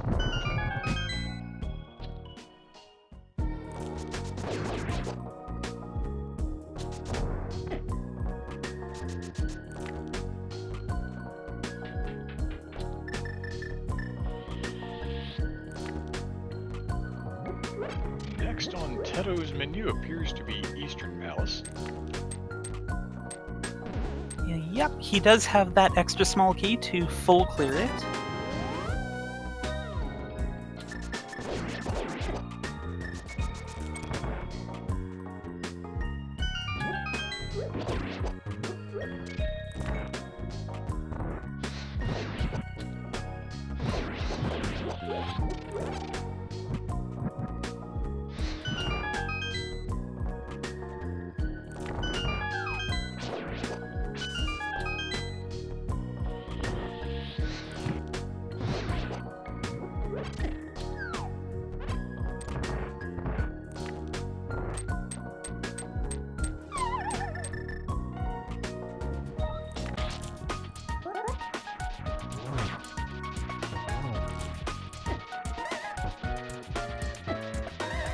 Garrison with a bit of hammer moth here.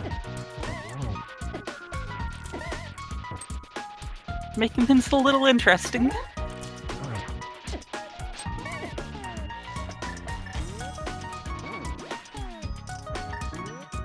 Goes for a little blue cane, does not have a whole lot of magic because Garrison and having magic is just something that has not happened to this seed. I feel like with all of the times he's run that low on magic that it might have behooved him to go and acquire that half magic that's been sitting on Hylia Island since right at the start of the game. Yeah, it is pretty useful.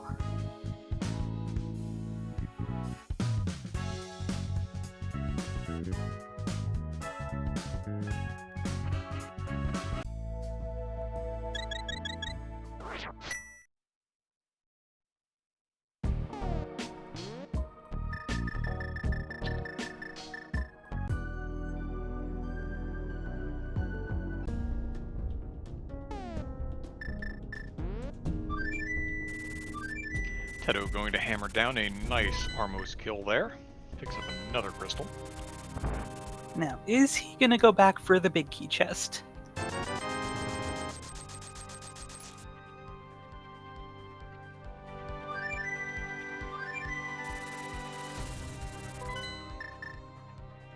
It appears not.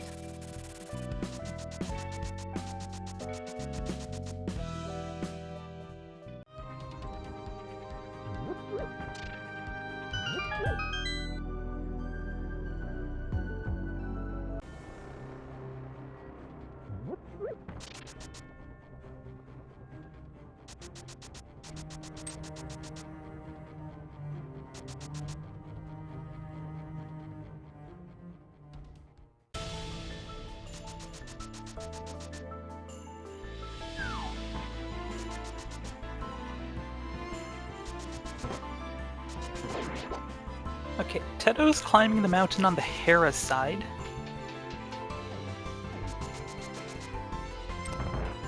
Maybe that was just a preference? Could be a bit of a force of habit with how late that hook shot was.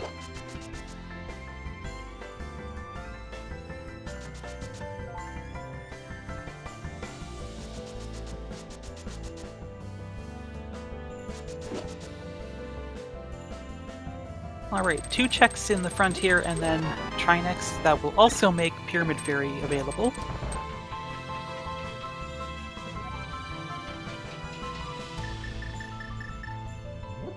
Maddie, having some trouble getting Spooky to work there, is going to go to the 15 seconds slower, bomb the wall, do some screen transitions, flip the switch. Strat.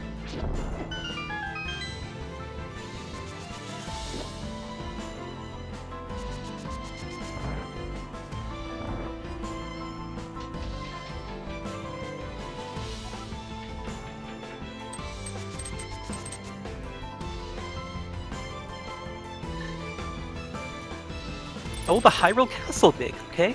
And that's CT4. Okay, so the castle tower key is not in Ganon's tower, interestingly enough. We are still looking for that Pod Big key, though. And that still could be in Ganon's tower.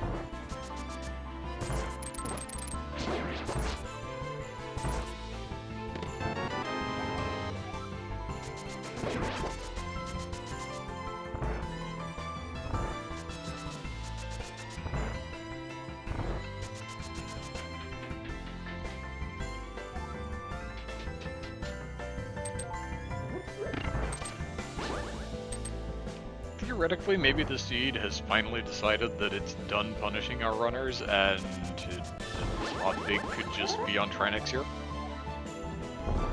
That'd be nice. But we're not even an hour and 40 in yet. Maybe we need to suffer a little more.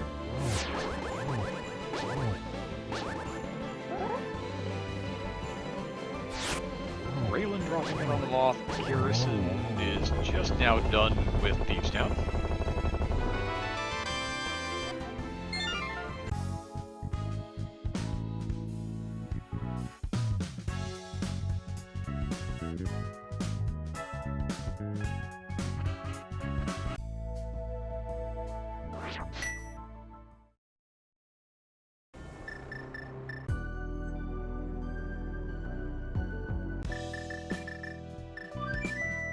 Alright, Raylan's gonna be heading up the mountain.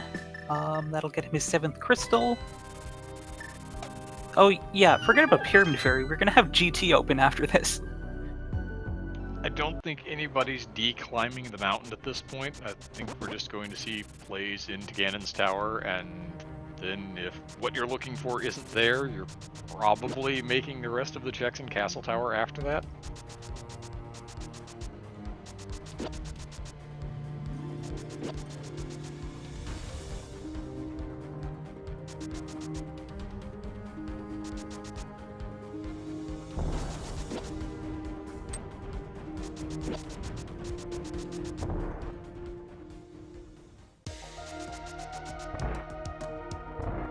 And having half magic, Teto can just spam fire rod shots on the ice head. Nicely done. Works out pretty well for him.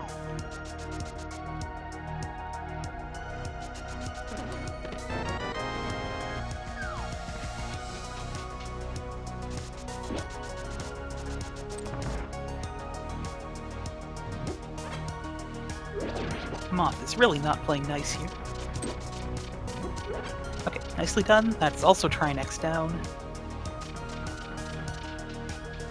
For another Skullwood Small. We're trying to make that Moth kill logical, slowly but surely.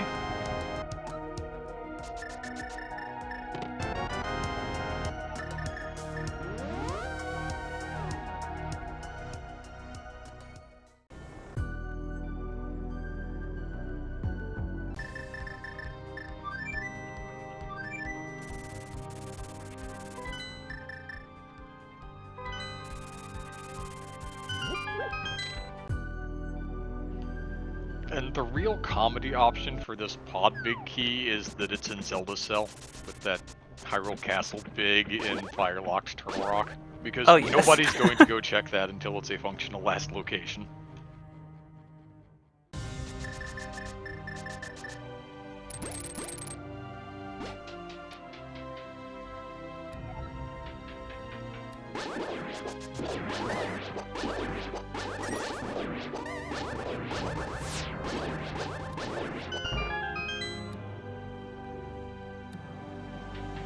Oh, free silvers, okay.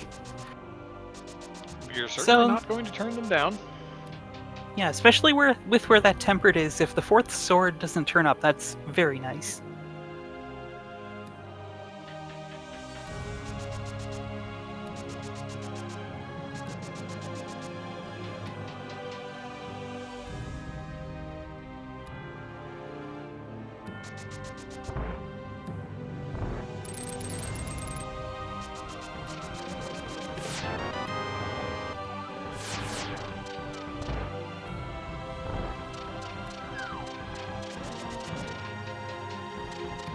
Oh, Maddie didn't do right side Turtle Rock. It's the kind of check where you can just walk back into the dungeon after you've killed the boss because it'll spit you back out at the front. Oh, right. Yeah, we're only looking for... No, well, he is still looking for the pod big and a castle tower small. But I guess it makes sense.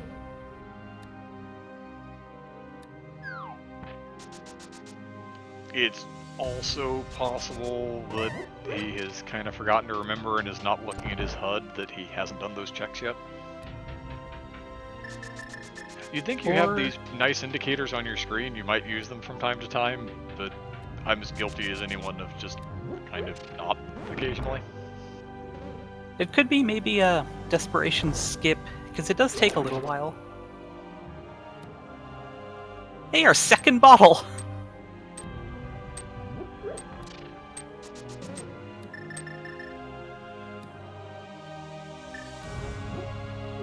Raylan having a much friendlier time with this Trinex with the Tempered Sword.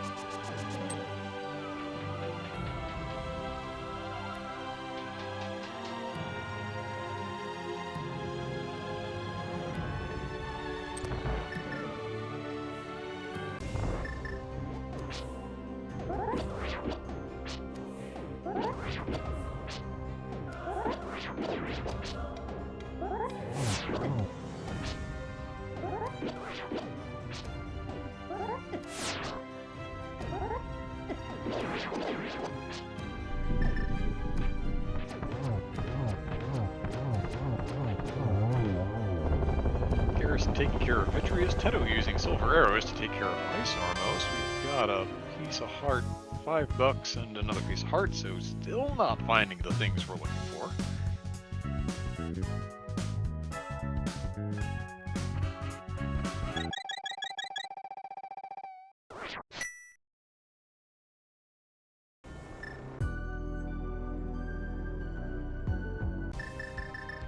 Okay, Teto's just gonna go for the climb.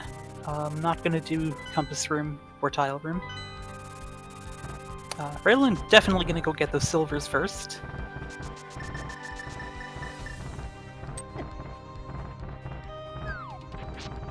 Now, is he also gonna climb or do the right side? Yeah, okay, this is fine.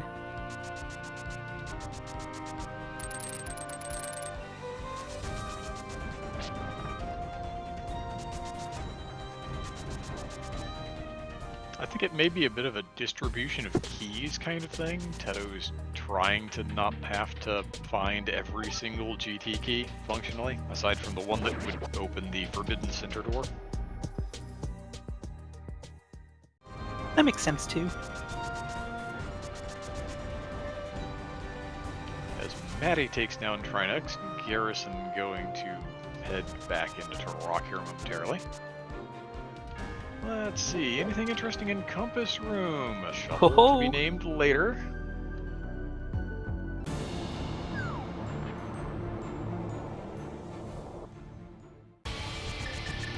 Small key to this dungeon, humorously enough. Oh? There it is! Come on back, Teto, you don't have a choice. Yeah, and I guess now you have to do a quick mental calculation. Is redoing this chunk of the climb faster than climbing the mountain again, and I would think redoing the chunk of the climb is faster, but Teto's gonna keep going.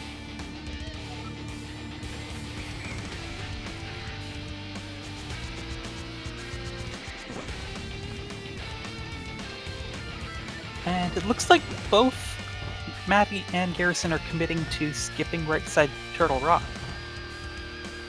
And that's not going to work out for them, but given the location, the whole hook shot to Fire Rod Chain, and the way the key logic worked out in Turtle Rock, that big key in its vanilla location, you can understand why they're trying to save some time and cut a corner somewhere.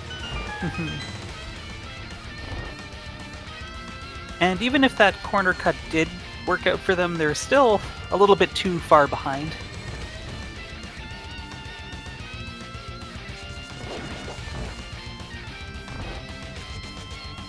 Yeah, they are correct. They do need to find some time somewhere. Unfortunately, they've kind of run out of places where that time can live for them.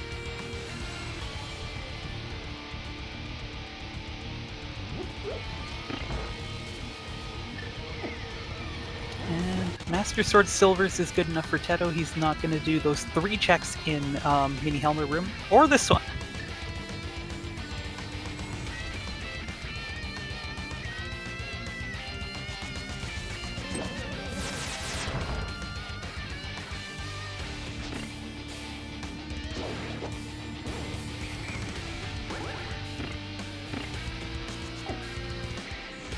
Oh, that's a nice sword. Yeah, right where you want a sword to be, right?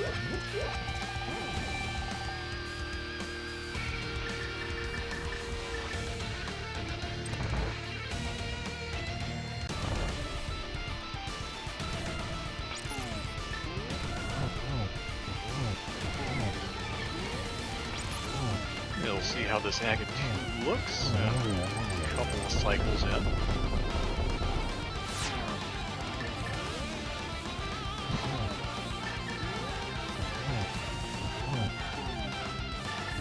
Hey, triple double, nicely done.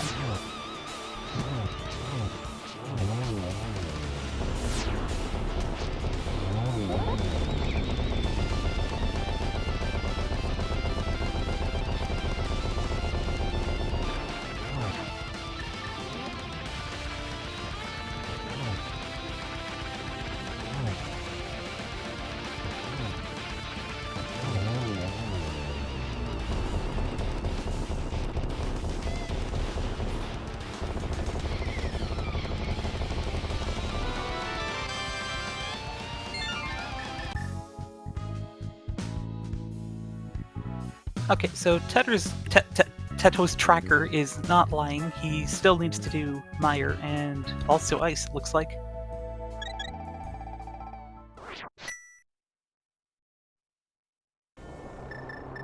And Garrison is also not going back in for those front 2 checks. This seems like an intentional skip on Milk Carton's part.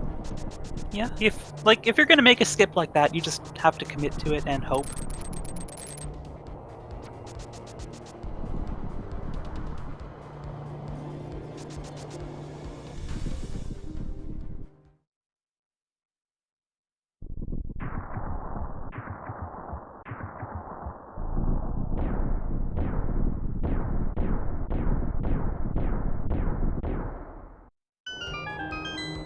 I do wonder if they could have justified the time and that Matty's not quite going to have the knowledge of what's behind Ice Armos before Garrison is otherwise ready to climb in this case.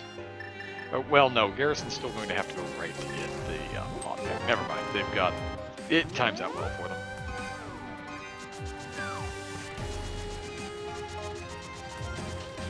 Unless Matty has a real adventure here, which I don't expect when he has Silvers.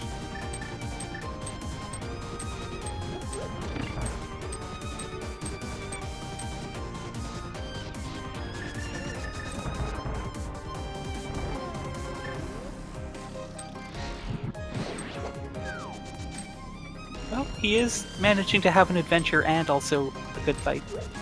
That's about as adventurous as you can get when you have Silvers, unless you run out.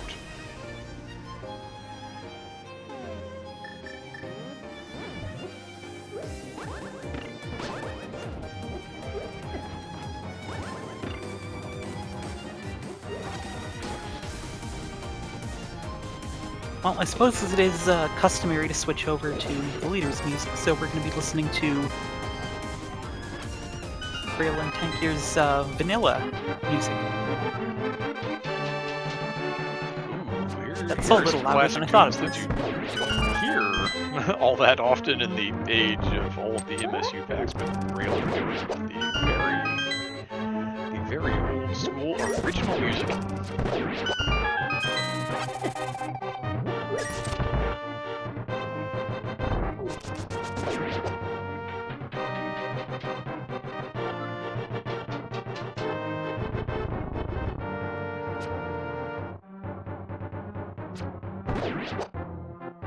Okay, I hope that volume's a little more reasonable.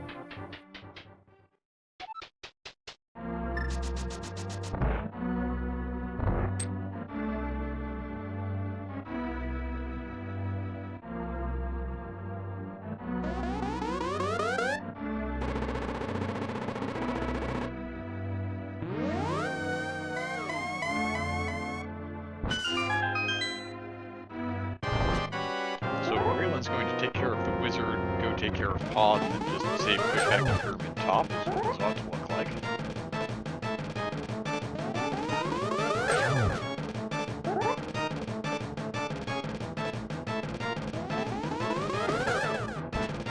And this music really is far too upbeat for what this fight actually entails.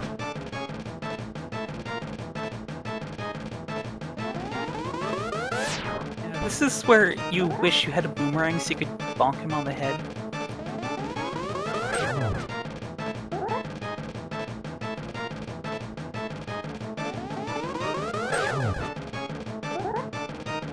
At least in this mode, Aga is scripted to have no blue balls.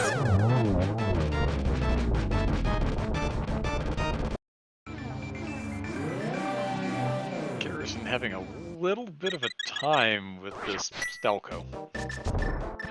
He was just kind of roaming around in the corner, didn't really want to take the silver arrow to the dome that it was supposed to.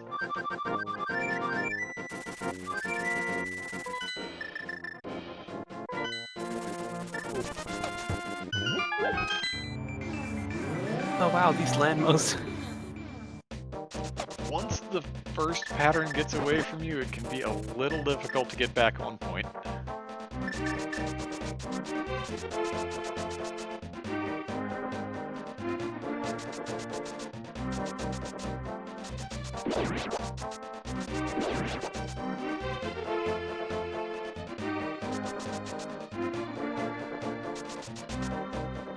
Teto trying to avoid one important thing there. You do have to step on that switch to open the door so that you can leave the room.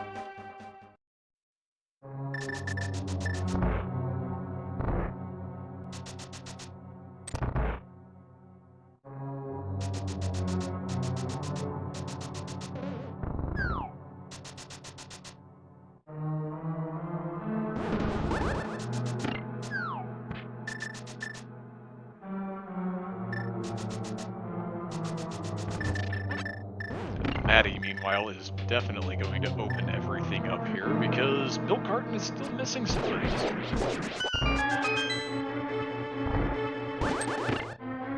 They would like a sword, but they have to have that other CT small.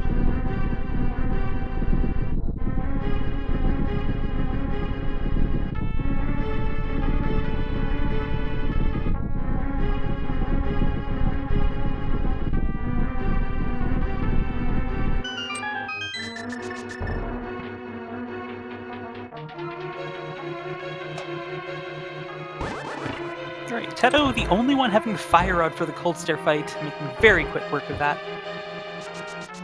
Makes the fight a whole lot easier than the Master Sword hammer nonsense on 6 or 7 hearts.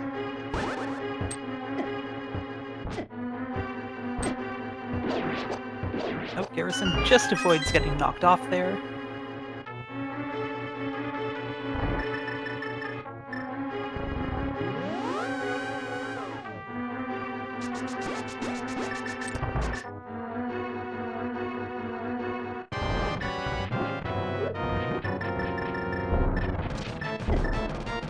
Oh, Teto has to go back for the desert big chest.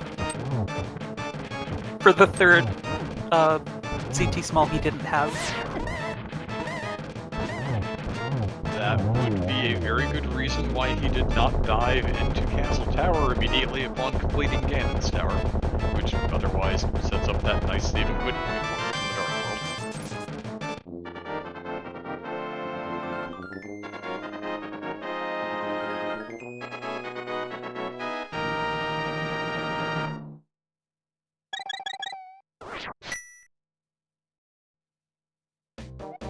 Alright, that is all the dungeons done for Raylan Tanker, and he's gonna go fight Ganon. And of course you can just save and quit to the pyramid. I'm just noticing he actually declined to pick up the free gold sword after World War 2. That's a choice. It's a choice you can make. We'll see if he gets the 1-in-1 here and justifies it.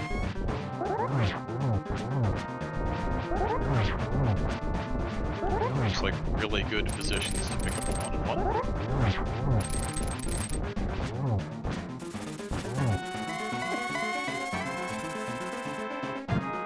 Alright, everything's fine.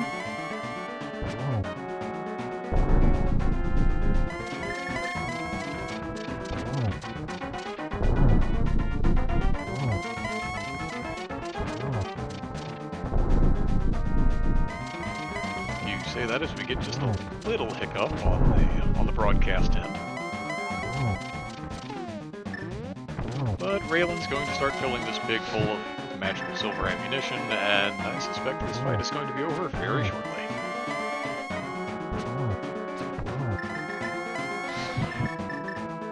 Alright, one more.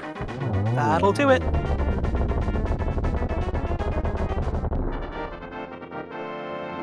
Alright, let's get our GGs in chat for Raylan Tanker of the chicken horde.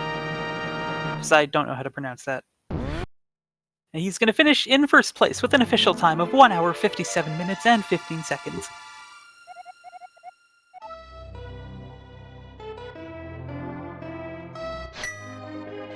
Alright, Tedo on his way to get the pod big, then needs to do pod, and then Castle Tower, and then Ganon.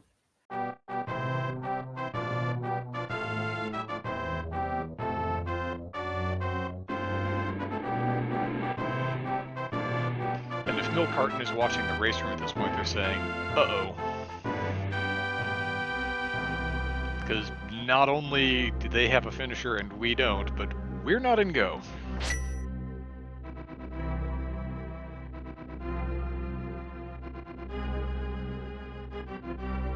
I love this music, it's one of my favorite things. This really is a good track.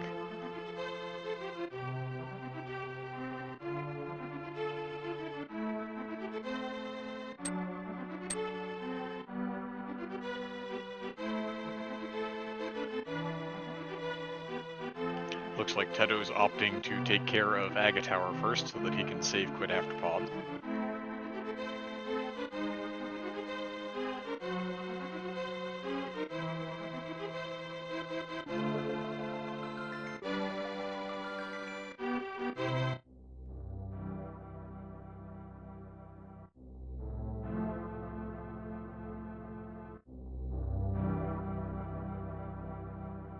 Alright, Tedo's audio is unavailable. So we're gonna have some Everybody Golf from Norsk Matty.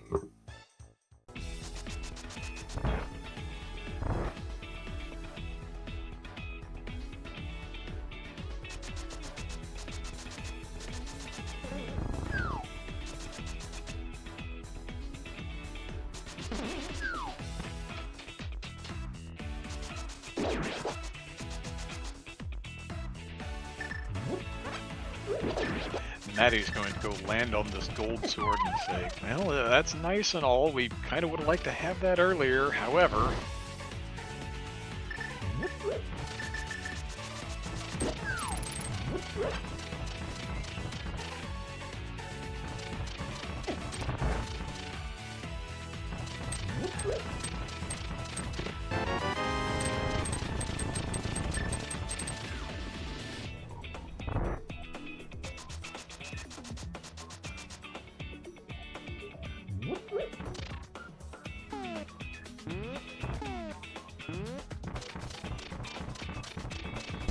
you think, well, maybe we got a small key to Castle Tower, and nope.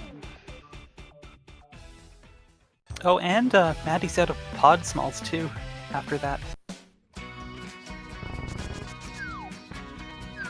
He did defeat Helmasaur King before going and doing the other check. Oh, so of course. Okay, he's that makes totally sense. fine in the respective pod keys.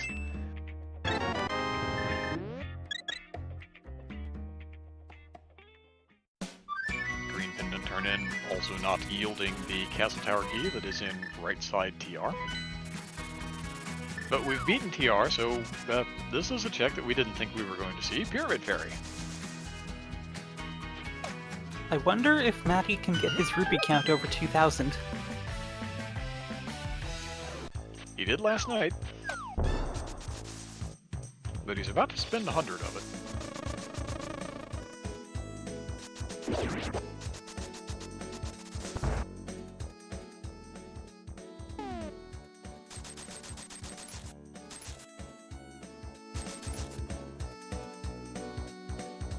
That is Agate down for Teto. Still needs to go and clear out that Helmasaur King.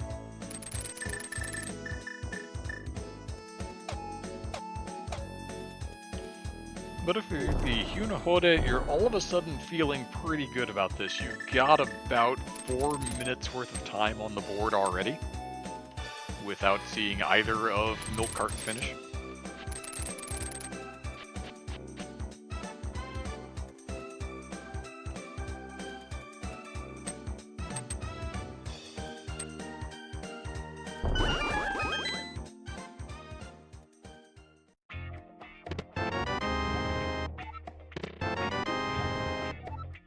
Small key deposit. So we've got some logic in there, but those are not the small keys you were looking for.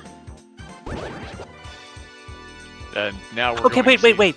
That definitively answers our question. That pod small was locking a TR small in Dark Maze, but that was behind Trinex.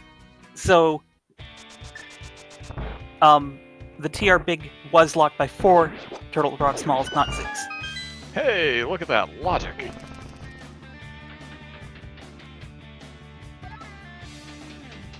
Yeah, I don't know if it was definitive, but chat was talking about this earlier, that in the Doors branch, in Entrance Rando, according to Zelga-Desan, there is an exception in the logic, specifically if the TR Big Key chest has, wait, I can't read. No, yeah, that's right. There's an exception for the TR Smalls requirement for that chest if it has the TR Big Key. And now we have hard proof that that is indeed the case.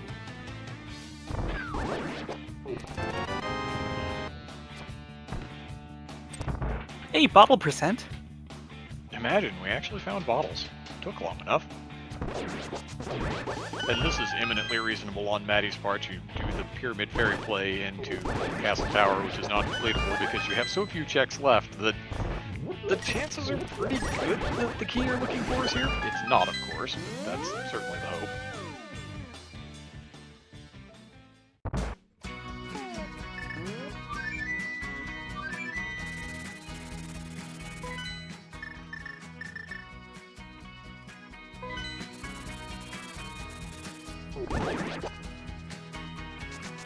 What is this? Vanilla Big Key location Eastern Palace from Maddie? I think we're really scraping the bottom of the barrel here. Yeah, looks like it. We're getting just a ped pull, okay. Yeah, just an outright ped pull.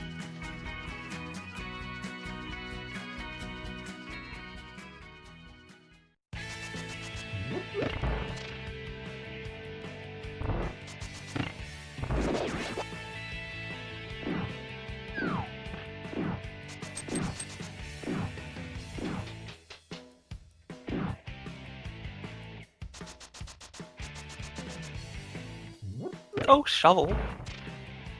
This is an option. Oh, of course. So why not follow your fetch quest? This is fine. Teto is going to fall in and fight this pig, though.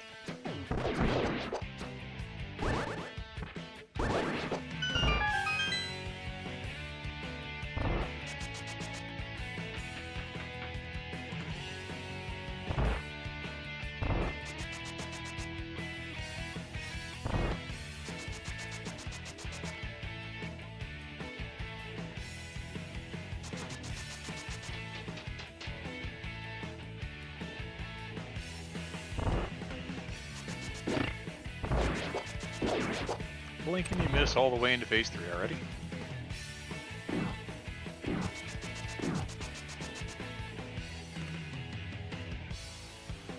Alright, 4 silver arrows from here.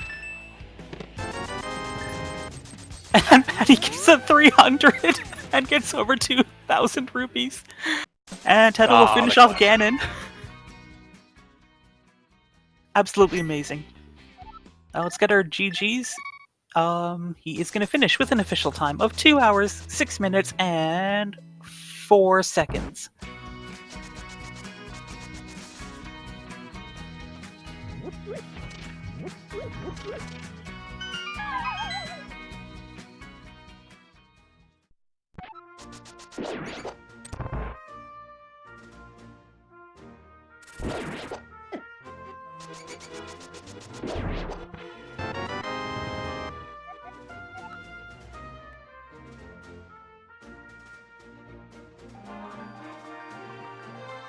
Alrighty, we're going to see if we can get our runners in here for interviews.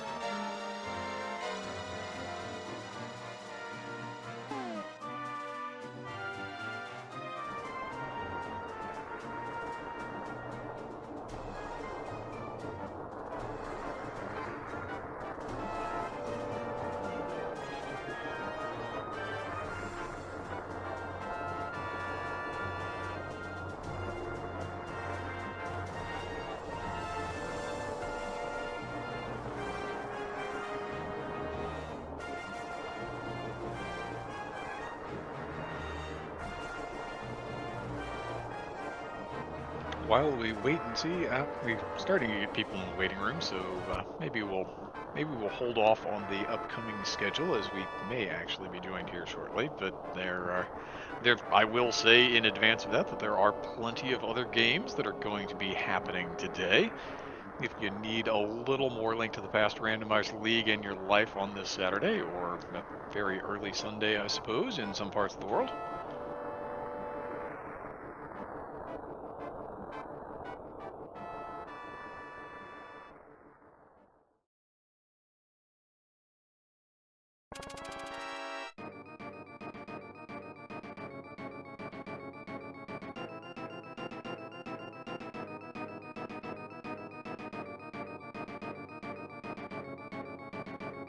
Alright, we should be joined by the runners any second now.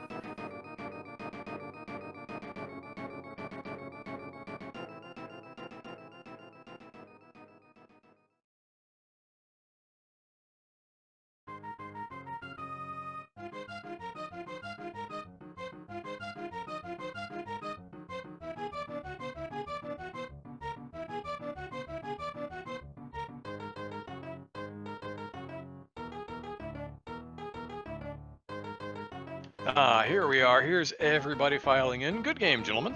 GG's. Well, I have reservations about calling this good, but it was a game. I'll admit that. I already asked to burn down the seed. No, it was no fun at all. You're not allowed to burn down the seed because you don't have fire a fire rod. Yep. Can you tell that Garrison and I might have been teammates at some point in the past? We both go to the exact same place. This seed was like, go hunt down your 2 keys to go get this one very specific chest that gives you an item to go hunt down 2 more random keys. Like, it was awful the whole way. And then figuring out that you had the 6 TR keys to get the vanilla big key was insane. To get a hook shot off of Laser Bridge. So a fun fact, we figured this out way at the end, but when the TR big is vanilla, it's only locked by 4 TR smalls. It's an exception. And we only figured that out because there was the pod small in Pyramid Fairy, which was locking a TR small in Dark Maze. Oh, yeah. Yeah, that was last year. Yeah, I was like, this is totally illogic now because I got the pod key and I was like, it's still not TR because we need a lot more pod keys at this point. And then I was like, Ryan, I already got 4. And I was like, huh? How can you get 4 keys already? And then, Catfish had the 5th one. And I was like, oh yeah, sure, of course. Cool. So it is Turtle Walk. And of course, I didn't have all the keys to played in one go. I had to double dip this as well, like Ice Palace and everything else somewhat. Oh, God. I was the unlucky guy in our team to do everything twice or 3 times. I think I was in every dungeon like 6 times. Like, Definitely lost count of how many dungeons I was in a number of times. I did like left side swamp with without the hook shot, and then I was like, I'm doing this. I'm gonna need all the swamp balls, but whatever. I have like nothing left. And that was like, of course, like nothing. So the thing about that one was, I did also go into Swamp without hookshot with the 4 keys. I intentionally took a death in the front, so I had to save and continue in the dungeon. So if I do find nothing, I could reset left side Swamp to save on Swamp keys. And then there was this Skullwood Spig leading to the Ice Palace small key, and it would have been nice to have that, but I reset it, and then also didn't have the lamp to check my basement, and it was just awful. But then I also had to go right side and then mirror out, and then go do bomb jump anyway for the boss. And I want to appeal that first boss fight. I released the spin. That was cheating, of course. There, I did not die there. No, I'm not accepting anything else. I released. I will file the complaint on your behalf to Cold Stare. Yeah, especially after save scumming the lamp and everything in Swamp. And like 5 seconds later, Ran was like, "Oh, Hera basement. Oh, left side Maya," and everything like, "Oh no, please not on those checks." And luckily, we didn't need the lamp for Ran at this point. This could have been another. Yeah. We did all those before remembering that the lava chest existed. I was like, "Oh right, we can do lava chest." Like, we're lava chest was a hard last. Oh no! Yeah, we're like, we're in Hera. Like, oh fuck, Hera basement. Oh, sorry. And it was like,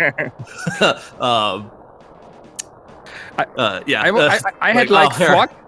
Yeah, I had like those 4 TR keys, and I was like, yeah, I'm playing lava chest for save scum in this one especially. Oh, it's a big key from this. I can save scum. I have to follow up. Yeah, but even the CT small keys in the end, I was like giving up midway the seed. I totally lost count. Ran was asking me like, what was in pot bag, and I was like, don't care, don't know, maybe something. Oh yeah, I think it was like somewhat small key. I can't remember where it was and what it was. And for reference, the time when I died to Cold Stare, a little bit before Tato gave up, and with the death on Cold Stare, I gave up. Like we had given up this race at that point. Like, oh, it was like an hour 40, and I was like, I just hope they finish. Like, that's just like put us out of misery. Like, I'm lucky that Ryan went for the chest. And feel good about it. Like, there isn't. You don't feel good finishing the seed. No. Yeah, especially as Ryan finished, I was like, I still have like 10 minutes to go, or even more. I don't know. I played GT left side, and then Ryan entered GT, and I said, I don't care for the white side. You can play this. I tried to catch up a minute or 2 at this point. And of course the big key was white side. I was already midway in the climb, and I even lost even more motivation in still finishing up. I had to go back for all those castle tower keys, which, yeah, luckily Ryan did check. And this saved a little bit more in the end of the time, because I don't know how close this race could have been if you got the white side throttle walk. Not really. I assume it would be really close. It might have been closer, but I think you would still have gotten it. But you did win, which, joke's on you. You might have to play the seed again. You're more likely to. No, I would midway. I said like I'm not going to play this anymore. Even if we somehow whatever will reach another round, or next year, or in the future, it's Schulz's time to do this. I did this today. No. Whoever is going to pick this against us, I will personally be like writing a letter to them. You're supposed to be able to finish these in like an hour and 40 minutes, not 2 hours. Yeah, that's what we've been doing. But Maddie, did you learn your lesson? Did you learn that we pick duality? No, yeah, we should have done that. 110 seed, yeah, why not? Sounds like fun. It does sound like fun now. Yeah, can we change your choice? This scene almost made more sound fun. If you can erase my memories of this one, yeah, we can play another one with duality. That's totally fine. Just so you know, if you would have had picked cross keys against us, we would have picked duality. No. Just No Really? way Okay. to play this one. Yeah. And this is for every future opponents we might or might not face in the next lifetime of this randomizer.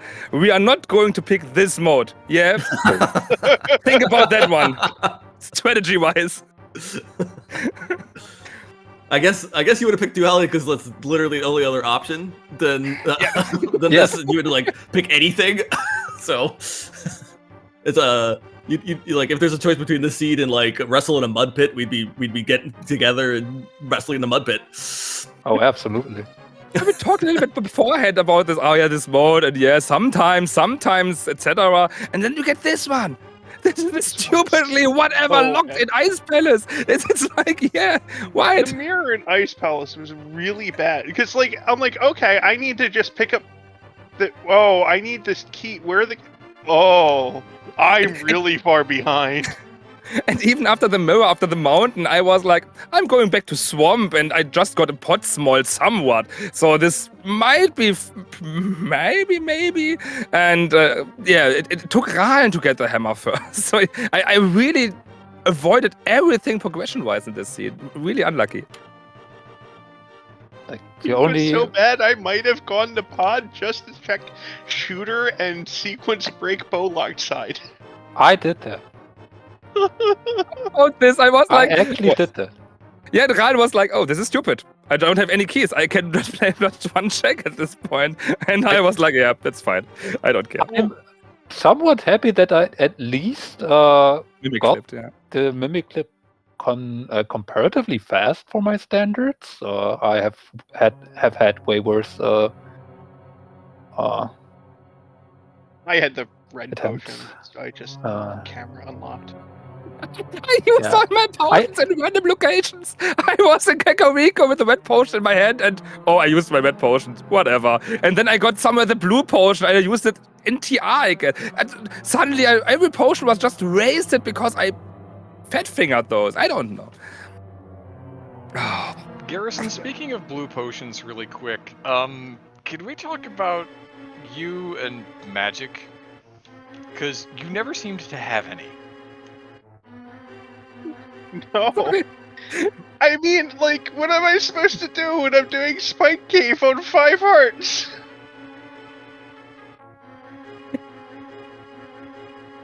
My way without the hammer towards pot, I just grabbed the half magic. I was like, it doesn't matter anymore right now. Oh. Having to go up to when I'm trying to go into Turtle Rock and I have to go into Dark World at Turtle Rock and drop down, go into Super Bunny, get magic, come back, mirror, get on top of it. It's so bad. And when I had a chance, I forgot about the half magic on Hylia Island. That would have saved me a lot of headache. I got that on accident because I didn't mean to, and I was just doing some mirror stuff and was like, there was something on the high. Oh, it was a half. Oh, whatever. Now I'm here. Maybe I should have gotten it for Ice Palace, but I forgot about it. But like for Ice Palace specific, I think I needed to drain my red potion to buy a green potion to get magic, to then buy another green potion, go into ice, then die to cold stare, and had to buy another green potion just to be able to do ice again. Yeah. It was awful. Yeah, there was a great mood in our team today. So I don't know I hope what you guys to have say. more fun with. I hope you guys have more fun with Randomizer. Oh, I will love the shit out of that. Randomizer will be Randomizer better. is my absolute favorite mode, and what's better than doing your favorite mode?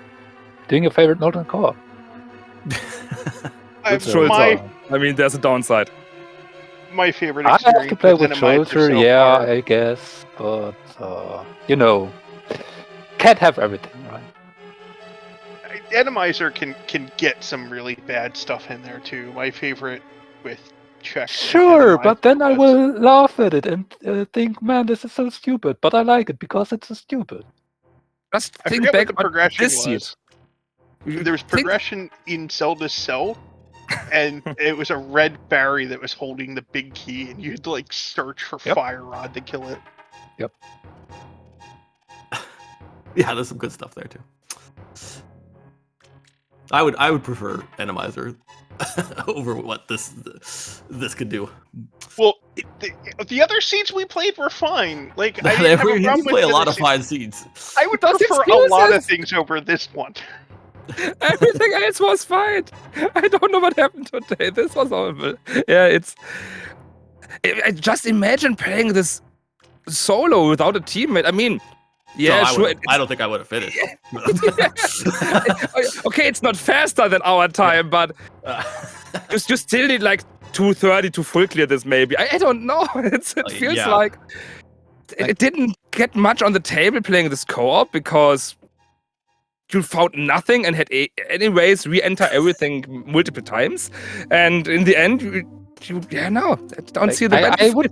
I would argue this seed would probably been better solo because you're just so more likely to have the necessary keys when you go to the places that you need to go. Yeah, there's a few times where you just like don't get some keys because it's like I don't need those, and then like I actually needed those. I was thinking playing Maya before Ice because I had one key and I just had to skip the fish room, and Ran was like, oh, I got Desert and Maya as a combo right now, so don't do this, and I went Ice, so yeah, sadly no key as this was reachable, so yeah, maybe. Yeah. Fun times. All right. No, so as we no, get it ready wasn't. Fun times in a sarcastic sense. Yeah, but we'll start wrapping this one up. There is going to be a game 2 on the schedule. It certainly sounds like it's going to be Randomizer. So the Huhnerhorde going to take a 1-0 advantage into that game as they try to wrap up this series in the first round of the playoffs. Looking forward on the schedule, we've got a bunch of other invitational games that are going on today. There's another. It's a cross keys, I think, going on SpeedGaming 2 right now, unless they had a very, very quick cross keys. They started an hour later than this game, so I expect they're still amidst that. Then, I wouldn't bet on that. It's possible anyway. Used Bow JKLOL coming up in half an hour on SpeedGaming 2. Banana Brigade and Findrana Drifters also at 2 p.m. Eastern Time on this very SpeedGaming channel.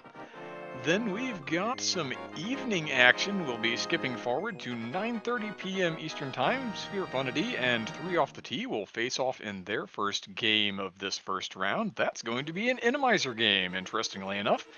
GFE and P-Train versus Fear Agent and Homemade Beer. I have personally suckered IB Karma, one of the Randomizer whisperers of the North American contingent, into the booth to join me for that one. So if you want a little Randomizer and a little nonsense in your late evening or early tomorrow morning, feel free to drop by and join us for that one. That's going to be on SpeedGaming Prime.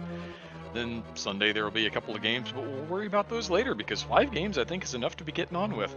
Blue Link, I had a lot of fun. Have we missed anything? Is there anything else that needs to get said here? I did want to ask, Matty and Garrison, did you decide to skip right side TR and just commit to it, or did you forget? In the sense that we forgot it existed, yes. Yes. Okay.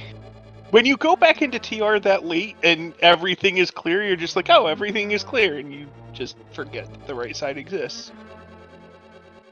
That's unfortunate. I don't think it mattered in the scheme of things. I mean, we were just behind. It was a great race and a close one. I think nobody really feels like a winner here. However, this could have been turned out. Yeah, so this is fine. It's like a draw. Not just somebody got a point, so we don't care about those, right? People playing the seed, you win. You should get everyone a point for just playing this one, so it would be the only fair case. But before I forget this, thanks for commentating and tracking, or at least setting all this here up, and thanks again for playing, and hopefully I will see one of you next week as well, again. So good luck and a lot of fun for the Randomizer. Yep, good luck everyone, and yeah, thanks for the restream and everything, and I'm sure it was a fun time. All right, with that said, we're going to go ahead and close up shop here. Thank you again to our runners, Raylan and Tedo on the Huhnerhorde, and Milk Carton, Norsk Maddie, and Garrison for putting on the show. Blue Link, I had a blast. Chat, you're welcome to hang around on the Speed Gaming family of channels if you want a little more Link to the Past randomizer action in your Saturday afternoon/evening. Honestly, But- who doesn't? But for now, I think we're going to push the power button on this one and cycle back around. Speed Gaming should be back up in about half an hour with some more rando for you. But for now, we are out. See you all next time.